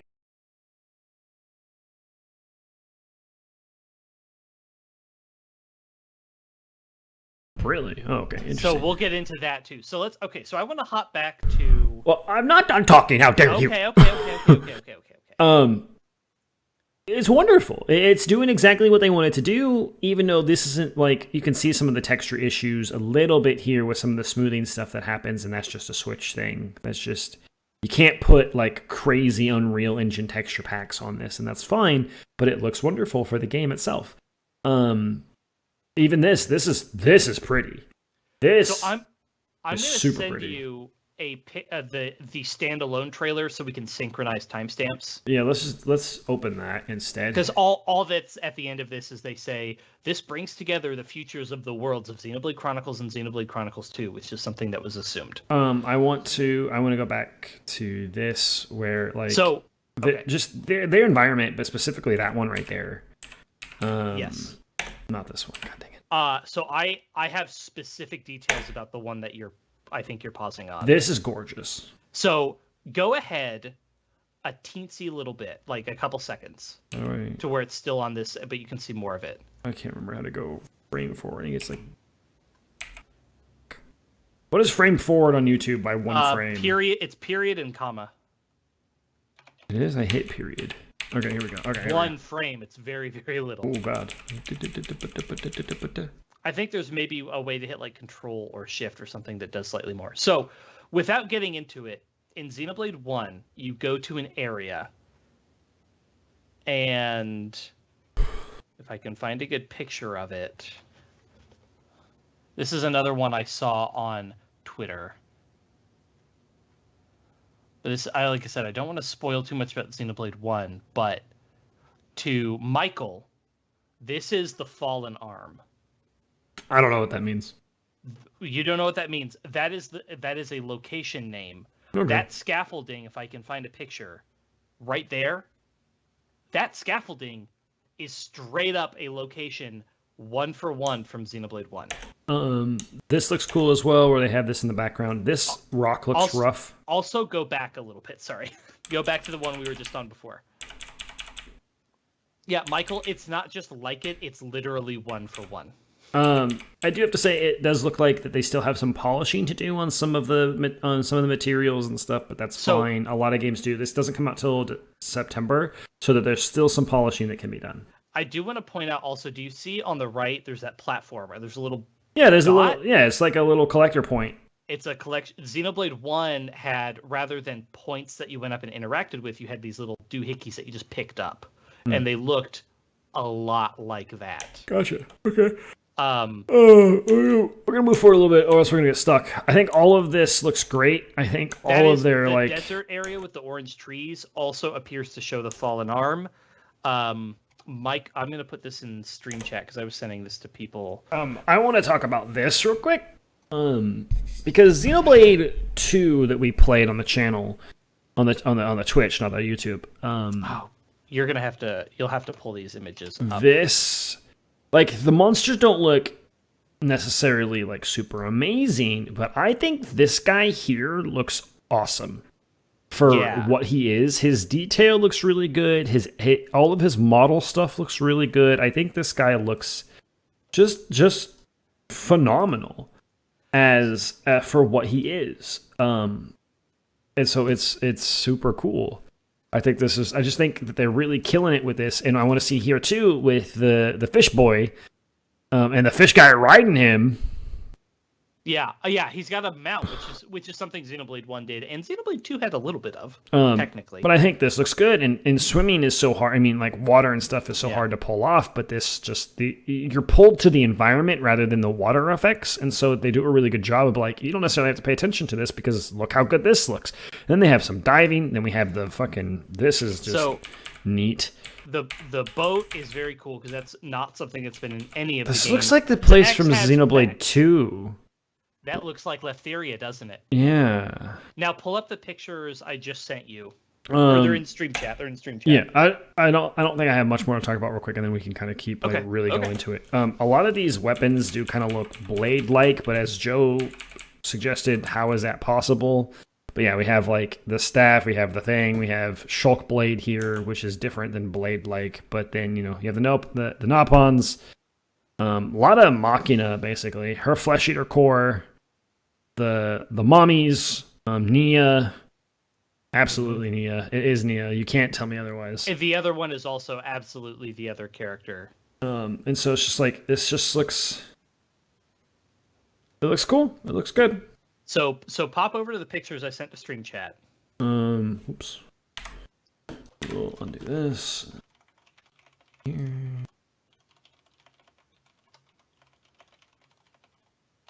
Why are you loading? You should just bring it up. Thank you.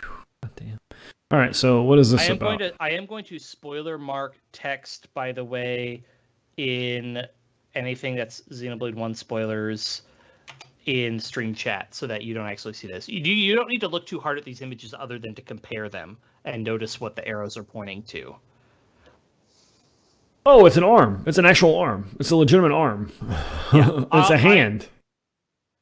Yes. You'll play Xenoblade 1, you'll get there, but if you notice the two the arrows are pointing to similar stuff. Yeah, a fallen arm, if you will. If you will. Okay, that's kind of neat.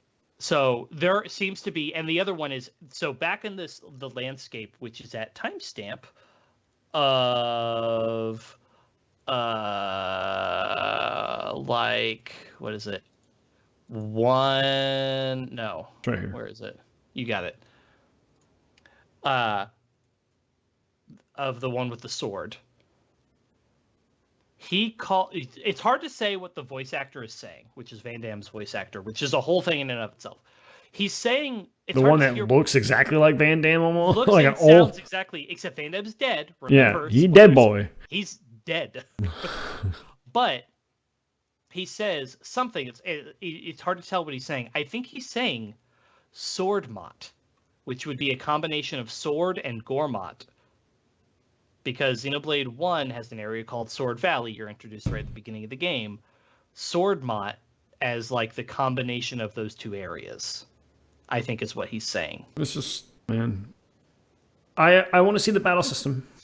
So, all right. So next up, so we're going to go back to the beginning. I want to show you at timestamp. So look at the first scene, and I want you to look at the flute that he's playing in the very opening scene. It's like gold flute. Yeah, there's a close-up here in a sec. The patterns on there should look familiar from Xenoblade 1, which is all I'll say about that. But notice that it is this cool black and red and gold flute. Yeah, it looks wonderful. At timestamp 43 seconds. Jesus Christ. Okay. When Noah and Mio are on screen. A couple frames later or earlier, I guess. 44 seconds. Mio is playing Noah's flute, and Noah is playing Mio's flute. Yeah, they are. Interesting. Interesting. Okay. So this is like the light, the dark. This is the two different sides, right? This is the two different sides. So this is where we're going to get into information that's on the Nintendo website, and they tweeted out the two nations. Quote, Kevis, a nation where mechanical technology was developed. Their armies are composed of units consisting mainly of combat vehicles. They use small mobile weapons operated by soldiers riding them. They are wearing black. So they're the first ones you see at the beginning. Mm-hmm. Then, second, Agnes, a nation strong in ether, a magical technology. Their forces are built around units that specialize in ether combat, and they fight with small, mobile, autonomous weapons that use ether technology. Xenoblade 1 features a lot of things like tanks and airships and stuff. Xenoblade 2 features blades, small, mobile, autonomous weapons. So the theory is that it's Xenoblade 1 characters versus Xenoblade 2 characters. More interesting, now we dive into the Christian symbolism. Kevis. Is this what you sent earlier, right? I did not send this. No, your thing that you sent in Skype chat today. Kevis is Hebrew for the word lamb, like sheep, lamb. Yep. L-A-M-B. Agnes is Greek for the word lamb. Lost lambs. Lost lambs, lambs for sacrifice, lambs for the slaughter, lambs for lost lambs. Don't know. Now, Michael, I need to know you're here for this because I'm going to dive into my big brain theory first before we dive too much into this. How far are we diving? We only have another hour. Well, I put this on Discord, so you'll have all the pictures of this in the general chat. Somebody posted a picture.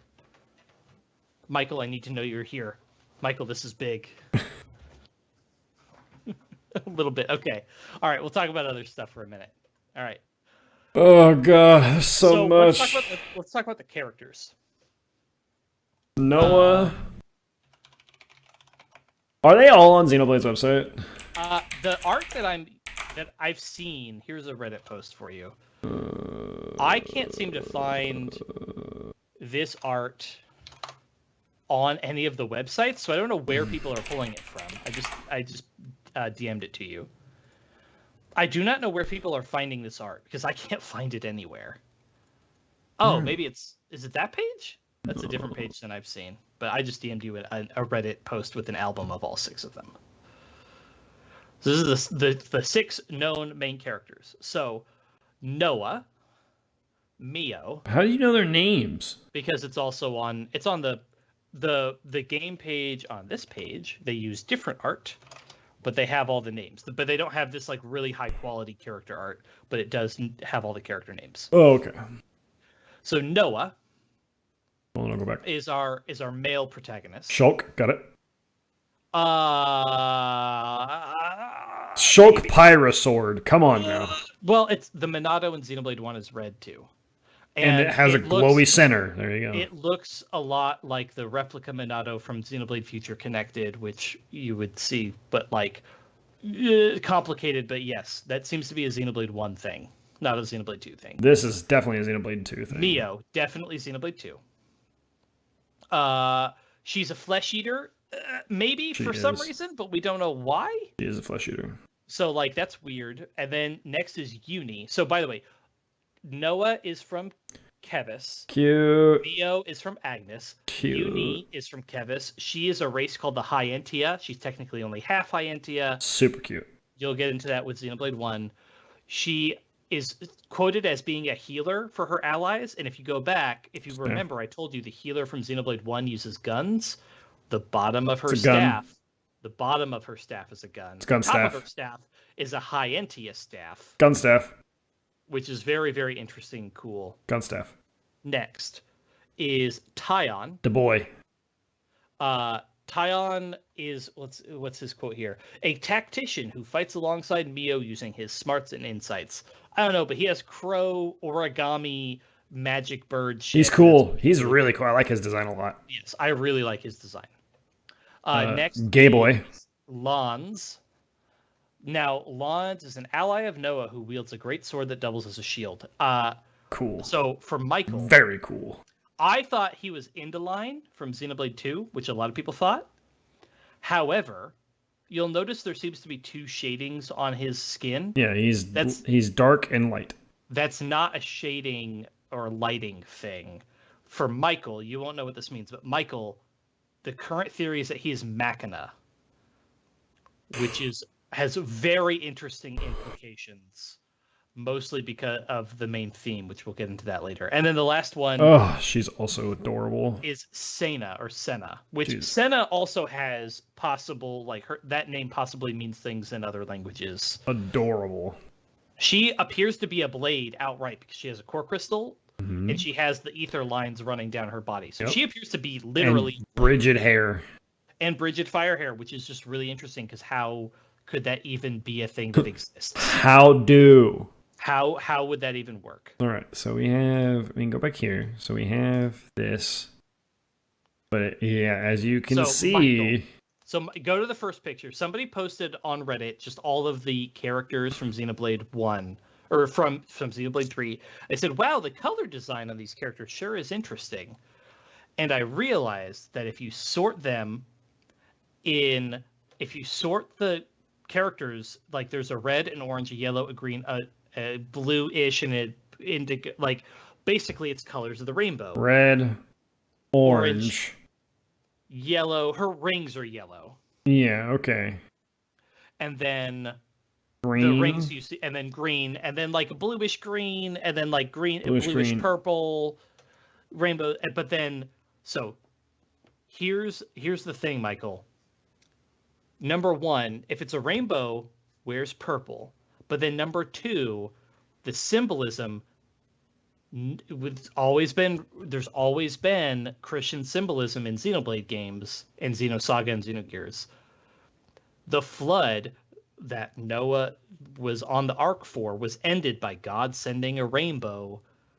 I think the rainbow thing is very much a symbol for these people ending a conflict. Noah also brought together pairs of animals, and like he's bringing together this disparate group of people from two distinct nations. That is a hell of an insane Christianity thing, but it seems plausible. I genuinely think that number one, I think we're going to see at least one person that's purple. Maybe we'll also have a Nopon companion. I don't know. It might be the violet might be the Nopon companion, or it could be some MacGuffin character who's very important or something, or some kind of Pyramithra, whatever his name is, type character. Malos is technically purple. Like I don't know. But point being, could be something like that. Yeah, but like I don't think that's an accident. People were like, "Wow, it sure is vibrant," and I do not think that was an accident at all. I think that was incredibly intentional, and I think it's playing into the Noah's Ark. If they're so help me, if they start talking about floods, like that's going to be very intentional. So, moving on, I want to jump to. We can talk about Van Damme, who's not really Van Damme. The not Van Damme Van Damme? Timestamp 40 seconds. The non Van Damme? So here's the thing with... He looks like Van Damme. So here's the thing. Number one, Van Damme is dead. First thing. I mean, is he? But Van Damme had the same X scar, but he didn't have an eye patch. Zeke had an eye patch. But Zeke, that guy has an Urian accent. But Zeke's not Urian. And also, Urian's had the scales and the reptilian thing going on. That guy doesn't have any of that. He doesn't have the scales that Urian's had. Maybe. But what was specifically brought up by some people is that reincarnation is like a legit thing in the Xeno universe. So that's not beyond the pale. Yeah. Some people think that's an older Rex who's modeling himself after Van Damme. But I don't like that because his accent is totally different. Yeah, I don't think that would be the case. Reincarnation makes way more sense. But here's the other thing that you need to know is that I believe purely because Takahashi is a fan of Jean-Claude Van Damme, every game has a character named Van Damme. This looks like it. This looks it right here. In Xenoblade 1, he's called Van Damme in Japanese, and he's called Vanguard in English. But then Xenoblade X has a character named Van Damme. All the Xenogears and Xenosaga games have a character named Van Damme. And this is it, yeah. Too. So I think he's our Van Damme, and I think he will have the same name, but I think he's a different person. So now jump to timestamp. It's like 36 and a half. That's backward.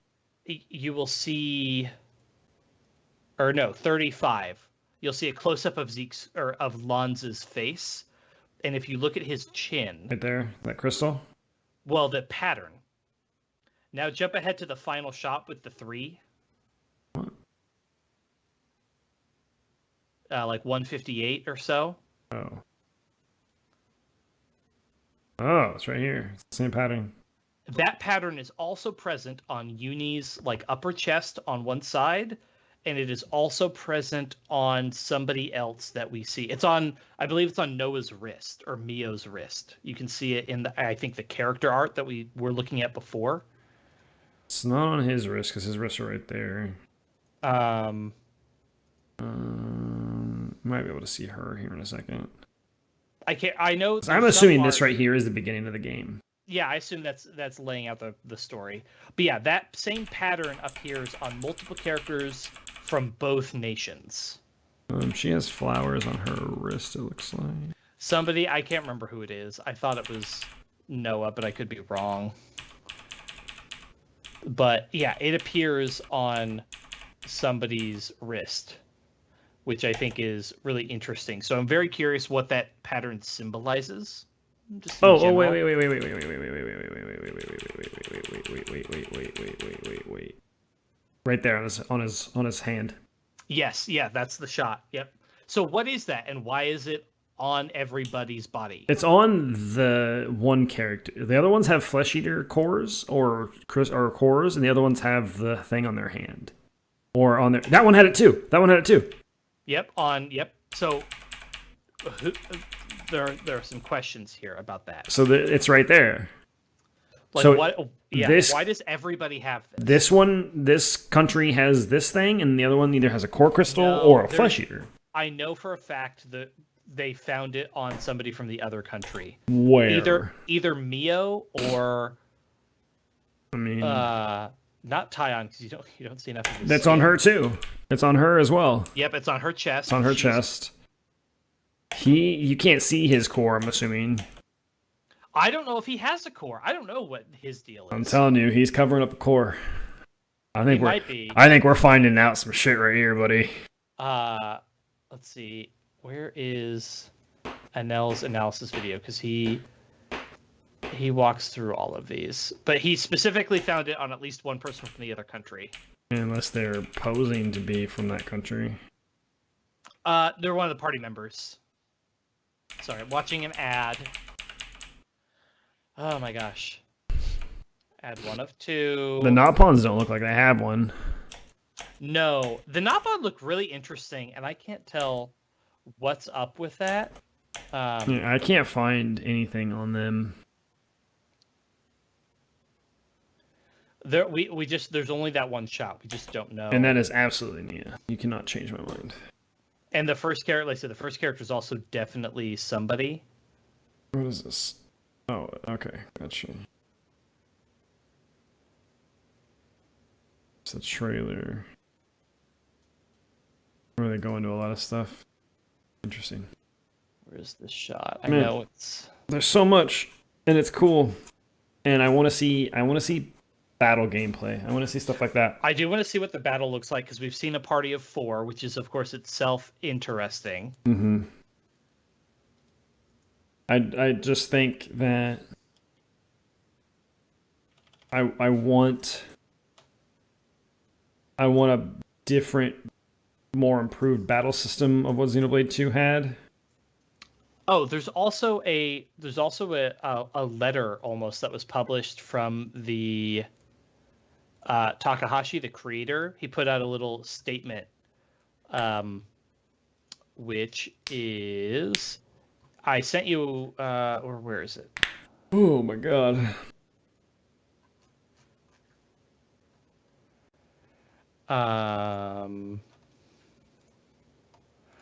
Yeah, this is somebody else reposting the image, but he put out this little statement here, which just talks about the game, the themes. It's just a little letter to the fan base, and the important bits there are, number one, he confirms like all the composers from Xenoblade 1 and 2 are back, and he talks a lot about that stuff. This right here is very encouraging. Everything we've learned from the past game in the series. Yes. Good. Our broken greatsword on the body of the Orion Titan with a big gaping hole. Okay.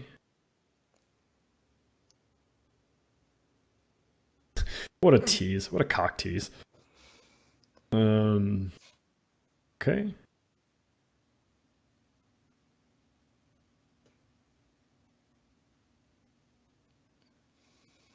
Oh, interesting. They say that it'll be great for people who have played Xenoblade Chronicles or Chronicles 2, as well as people who are playing it for the first time. Interesting. I don't remember. I swear I saw somewhere I feel like somewhere they mention the theme of the game is life, and maybe did I gloss over that?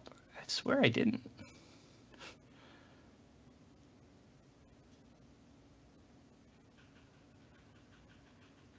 I swear that's somewhere. Maybe it's on a different website or on Twitter. Very cool. But so the main thing here that I think that seems to be interesting is if the theme is the theme of life, the shtick is going to be, so in Xenoblade 2, one of the main things that came up was that blades are immortal but not really, and then humans are not immortal. And in Xenoblade 1, without diving too deep into it, there are several different races with drastically different lifespans, ranging from normal human lifespan to thousands of years. And one of the quotes early on in the trailer is the voice of Mio. And she says...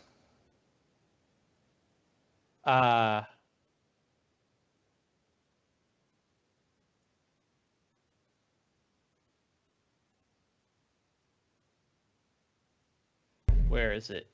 I don't know.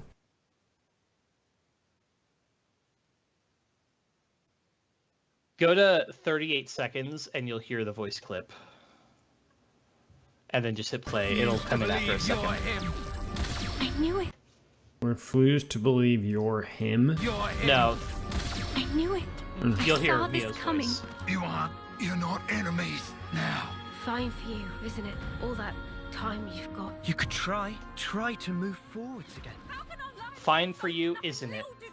All that time you've got. They're his fuel.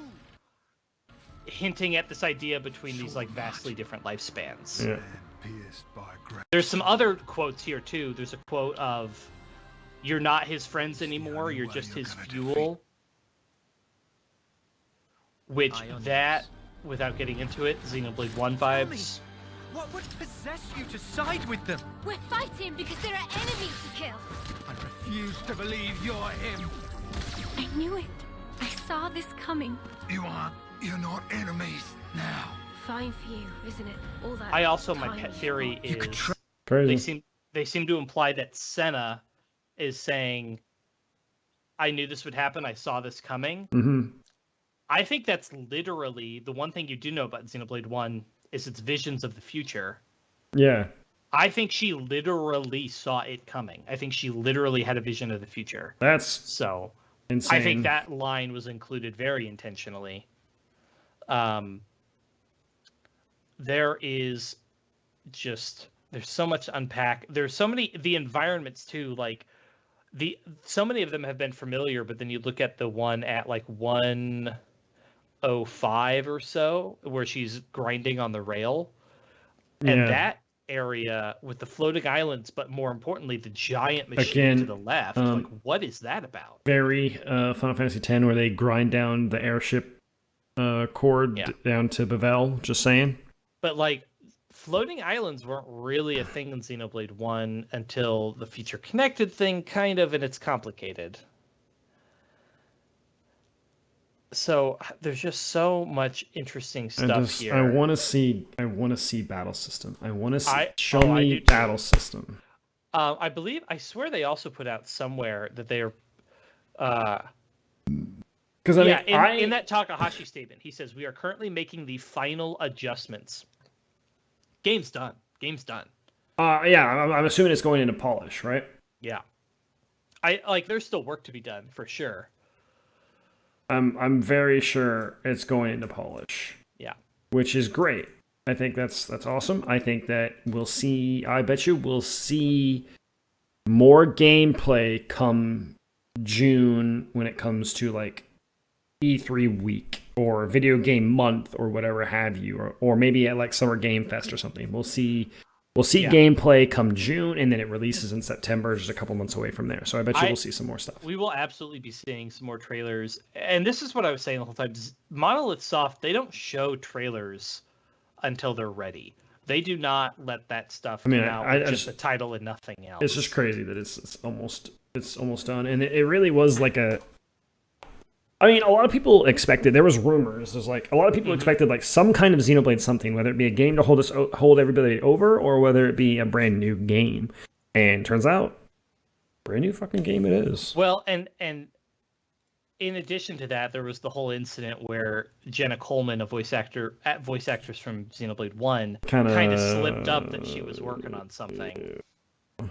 Everyone had eye emojis on her. Yeah. I'm just interested to see what happens, but I mean, we got to get to September. We got to get through a bunch of other games. Horizon Forbidden West comes out on Friday, next Friday. Yeah. I'm taking tomorrow off work, and I'm probably taking next Friday off work. I have a half day. I might take next Friday off work, but that's because the kiddo has the days off, so I might go get him early. I got the collector's edition or whatever. Mm-hmm. So my main thing will be, technically, I believe tomorrow is supposed to be when preload starts. Downloading it. And I don't know if I bought the collector's edition, but I don't know if it's a digital or physical copy of the game. I imagine I'll find that out tomorrow. Yeah, you when my game either starts to load or doesn't or whatever, and I'll have to look into that. I ordered my copy, but I'll be picking it up from store rather than having it shipped to me. Yeah, I'm very hopeful that I have no issues, that it just comes, or that it's just digital and I can preload it starting tomorrow. We'll just have to wait and see, basically. I'll just have to hope. But there's this for sure.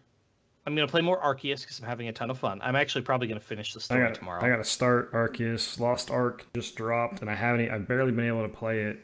Queue times have been an absolute nightmare.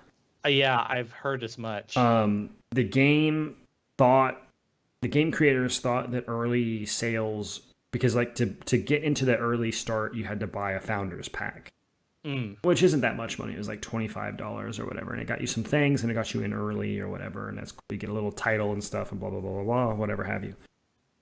They expected 200,000 players. They had 500,000 players. And then it drops tonight.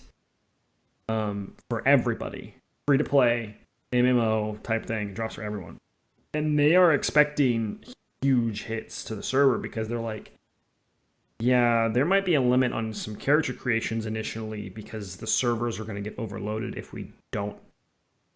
So I haven't really been able to play. I haven't had the time, and then Tales of Arise still isn't done. Have to play Arceus. Have to play Red and West. But then we get kind of a lull in a sense where we can do other things we need to catch up on. Like I'm going to catch up on Mass Effect 3. Maybe play Xenoblade 1. We have to play Xenoblade 1 eventually. But I think once we get past April, I think I'll have a lot more free time. I honestly don't think that you'll have much trouble playing Forbidden West. While fun, I don't think it's going to be. They're not super long. It's going to be long, but I think it's going to be like a month and a half, maybe. I don't think it'll be that long. I mean, it'll be a game that I will love to play, and I think it'll be a thing where it gets done within 35 hours, probably. I don't know about that. Depends on how much you do. How long was Horizon Zero done? If you 100%ed it, it was... I recently 100%ed the game on very hard difficulty, but I knew what I was doing, and it took me something like 70 hours, but I also very frequently would like leave the game running and walk into the other room for a while. But like so 50 to 60. Complete main story is 23 hours. It's probably minimum side quest, just do the main story. Main plus extras is 45 hours. That sounds more correct. So it's just basically a JRPG in a sense, where it's 45 hours of gameplay. Yep. Which is pretty good. Pretty good. And I'm assuming Forbidden West will be about the same. It'll probably be around... I'm going to guess a little longer. The 35, 40, 50 hour mark. But I mean, I can't trust How Long to Beat, because How Long to Beat said it would be like 45 hours or whatever for Tales of Horizon at 54. Yeah. And I still have probably a couple hours to go.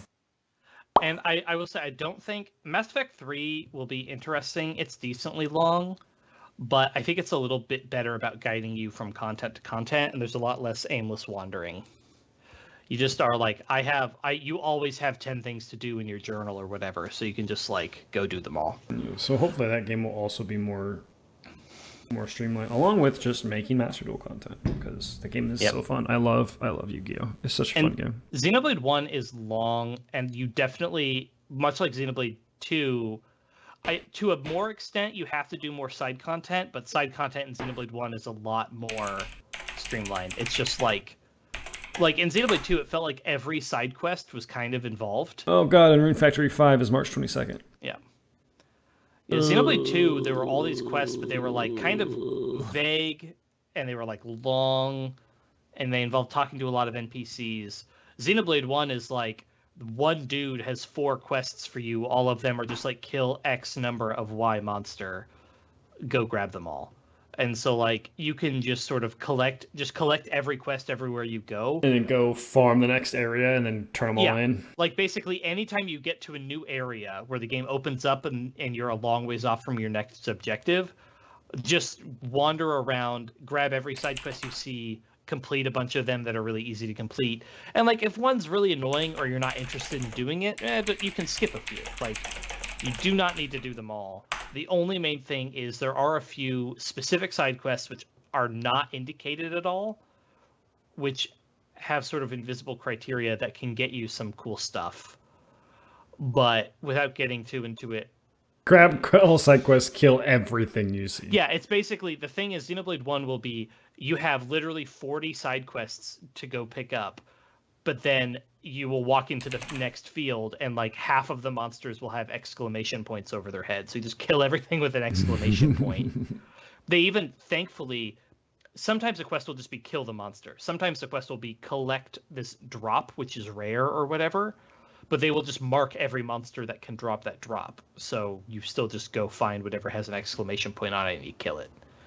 And then every now and then you'll have a quest which is like, go find a lost item, or go, talk to person A, talk to person B, go to location C, talk to person D, or whatever. Like, that happens sometimes, sure. But, like, not a ton. I just, as long as the battle system is better than 2. You'll just, it's less in depth, but it is, I think, easier to engage with. Okay. Like, it's just, the other thing, too, is that you have a few more characters you can play, but also the blades, like, there's no blade system, so there's not a ton of customization, but also there is a little bit, so you can play different characters in different styles, and you can equip different skills, but, like, not a ton. The only thing I'd recommend is when you play it, don't just play Shulk the whole time, because that won't be very fun, mostly because he gets the least amount of skills for specific reasons. Basically, he has the Monado, and the Monado has stuff, and so they sort of make up for it by having him have normal stuff. Oh, God. And then Monado stuff. Whereas everybody else who doesn't have the Monado gets like double the amount of skills, because they don't have this whole second bank of skills to work with, which, long story short, just makes, I think they're more fun to play. The healer is like, she's okay to play. She definitely is really useful if you're having a tough fight to just take control of your healer. But then there's other characters, and they all just play really different. And so you just pick whichever one you vibe with, play them for a little bit, and see if you like them. You definitely don't need to have Shulk play Shulk, and you don't need to have him in the party either. Man, talking about, like, if you like a character and you vibe with them, play them. That's one of the annoying things. Again, I was really on the high horse of Tales of Arise until later on. The main character, his special thing, like, each one has a certain skill thing, and his thing is he uses this thing called the Blazing Sword, and it does a lot of damage, but it takes your HP when you use it. And Shulk actually has a skill that does that, and if you put him on the AI, he will do that more than he should, and he will die a lot. There you go. You figured it out. Well, is healing limited in that game in Xenoblade 1? No, but you don't even have to have Shulk in the party. So here's the fun thing. Healing is limited in Tales of Arise by a thing called CP, which is like your cure points in a sense. It's like a mana pool, basically, but it's no such thing. It's only your only healing does that. Also, healing items are capped. You can only carry 15 of a healing item, which that's really annoying. It's really annoying. So if you let the computer control the main character, they'll kill themselves basically. Xenoblade 1, much like Xenoblade 2, there's no healing items.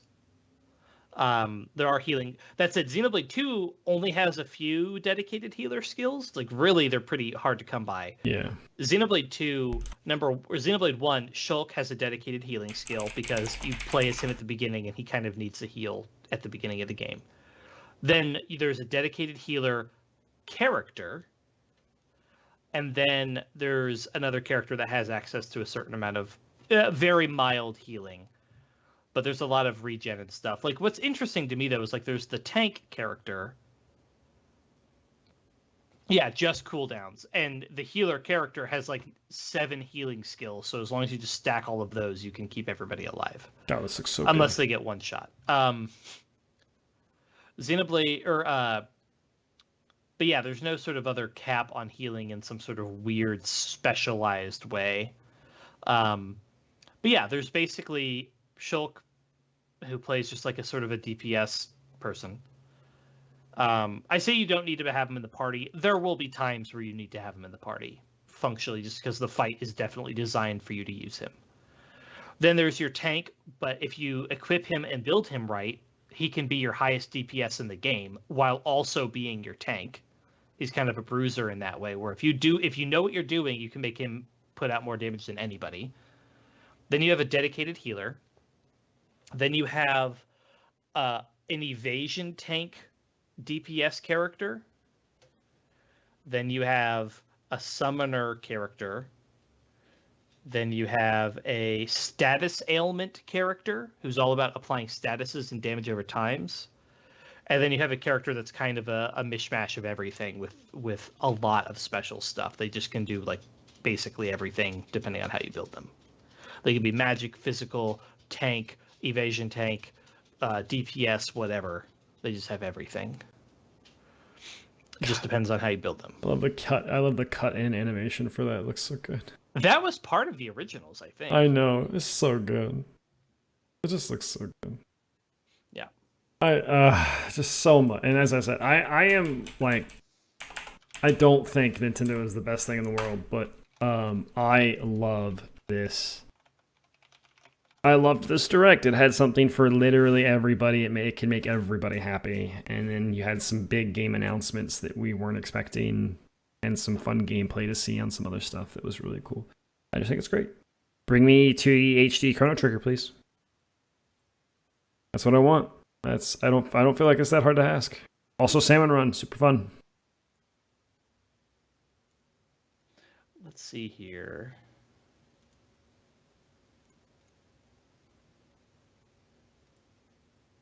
Oh boy. Oh god. Recording before this was a mistake. I'm getting tired. Here's what you can do. You can be quiet for 3 minutes and just watch this. Oh boy. What is this? What am I watching? The definitive edition. Haven't we watched this already though? I mean, maybe you've seen it. Salmon Run with stream? Yeah. That would be fun. That we could do, actually. That would be fun. Kitty would own us, but it's fine. It's a team sport. Yeah, but she would get all the points. That's okay. Then we win. I'm okay with that too. Yeah, I bet we're gonna get Splatoon 3, mostly because I think husband will get it. I'll get it. Just because the kiddo likes it. Probably for his birthday, to be honest. If I play it at all, it'll just be to do Salmon Run. I don't really care about any of the rest of the PvP. Yeah, I don't care about the PvP either. I like Salmon Run. Yeah. I think Salmon Run is just, I really like PvE shooters. I think PvE shooters are super fun. They are, and that's something I don't really get to do, but I played Gears of War 3 or whatever, 2 or whatever. Like PvE Halo's firefight, where you do the waves of enemies, is some of the most fun I've had in shooters. Just because I love PvE. I do not. Yes. I don't really care for PvP too much. Splatoon's is fine, but yeah. But I just think I like it. I think it's really cool. I think it's super fun. And then the Kaiju Godzilla's thing in the background here. Salmon is so fun. And this is great. There you go. It's fantastic. Next wave. Also, Splatoon's music slaps. Oh, it does for sure. a year and a half, or a year ago? 2 years ago? A year and a half ago? It's been a long time since I last had this dream. I reached out for a piece of scrap metal. And then I fell into the ground.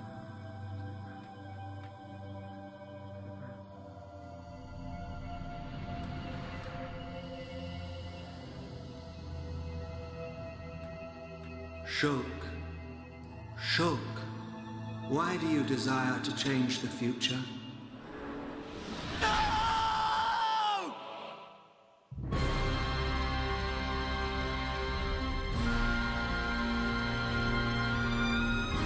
On the other side of those clouds, It's our enemy, Mechonis. our enemy. From the moment of their creation, all Mechon are mind control. Pathetic! The Bionis shall awaken once again. Metal The Mekon's face. assault is just the beginning. It's Telethia! I cannot return to the capital with this monster still standing. You're talking about total extinction. Correct. Which is why the Mekon's invasion must be stopped. Wither and die as all life on Bionis will! I swear I won't stop until I've scrapped each and every one of you! How does it feel to be such a pathetic hero? The Monado won't work for a bunch of losers like you! Or will it? This is the end. You have no hope of victory or escape. Well then, there is much to be done. By the light of the Monado, I will stop them.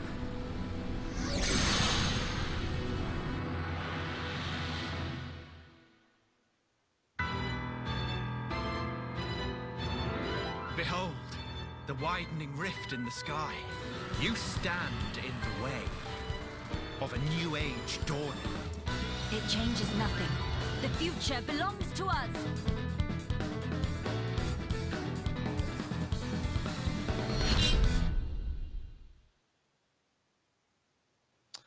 Future Connected's music is so good. That last song slapped. It's oh my god, it's amazing. It's just the battle theme. It just plays all the time. It's great. Last song slapped hard. The healer, the lady who scrapped, I won't stop until I've scrapped each and every one of you. Such a good line. And also, she is definitely my favorite healer in any game because she is not. It's not just that she's like sassy or whatever, but she's just like, no, fuck you. Like, she is like, in gameplay, she functionally heals you, but in cutscenes and stuff, she is fighting alongside everybody else and kicking as much ass as everybody else. And she is just, like, just owning it and is very, very good. And has just she's a really satisfying character. Like, I really like her. Gameplay-wise, she's really rough to play. But boy, is she, like, thematically and in cutscenes and stuff, she does an outstanding job. Which is just really cool. I just really like her. Charlotte's awesome. And yeah, Melia's great. Ryan is my favorite. He's the tank. He's the guy who had the like orange outfit on with the midriff showing. Gotcha. Okay.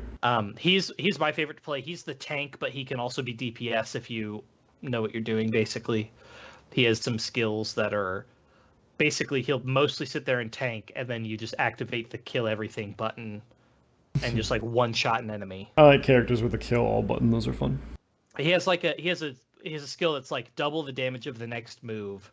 And then he has like 90% tanking moves, and then one move which is just like a shit ton of single target damage, just a point nuke that he does. And so you double the damage, you put an aura on, and then you hit them with the crazy big move during a chain attack or whatever, and you can do more damage than like anyone else.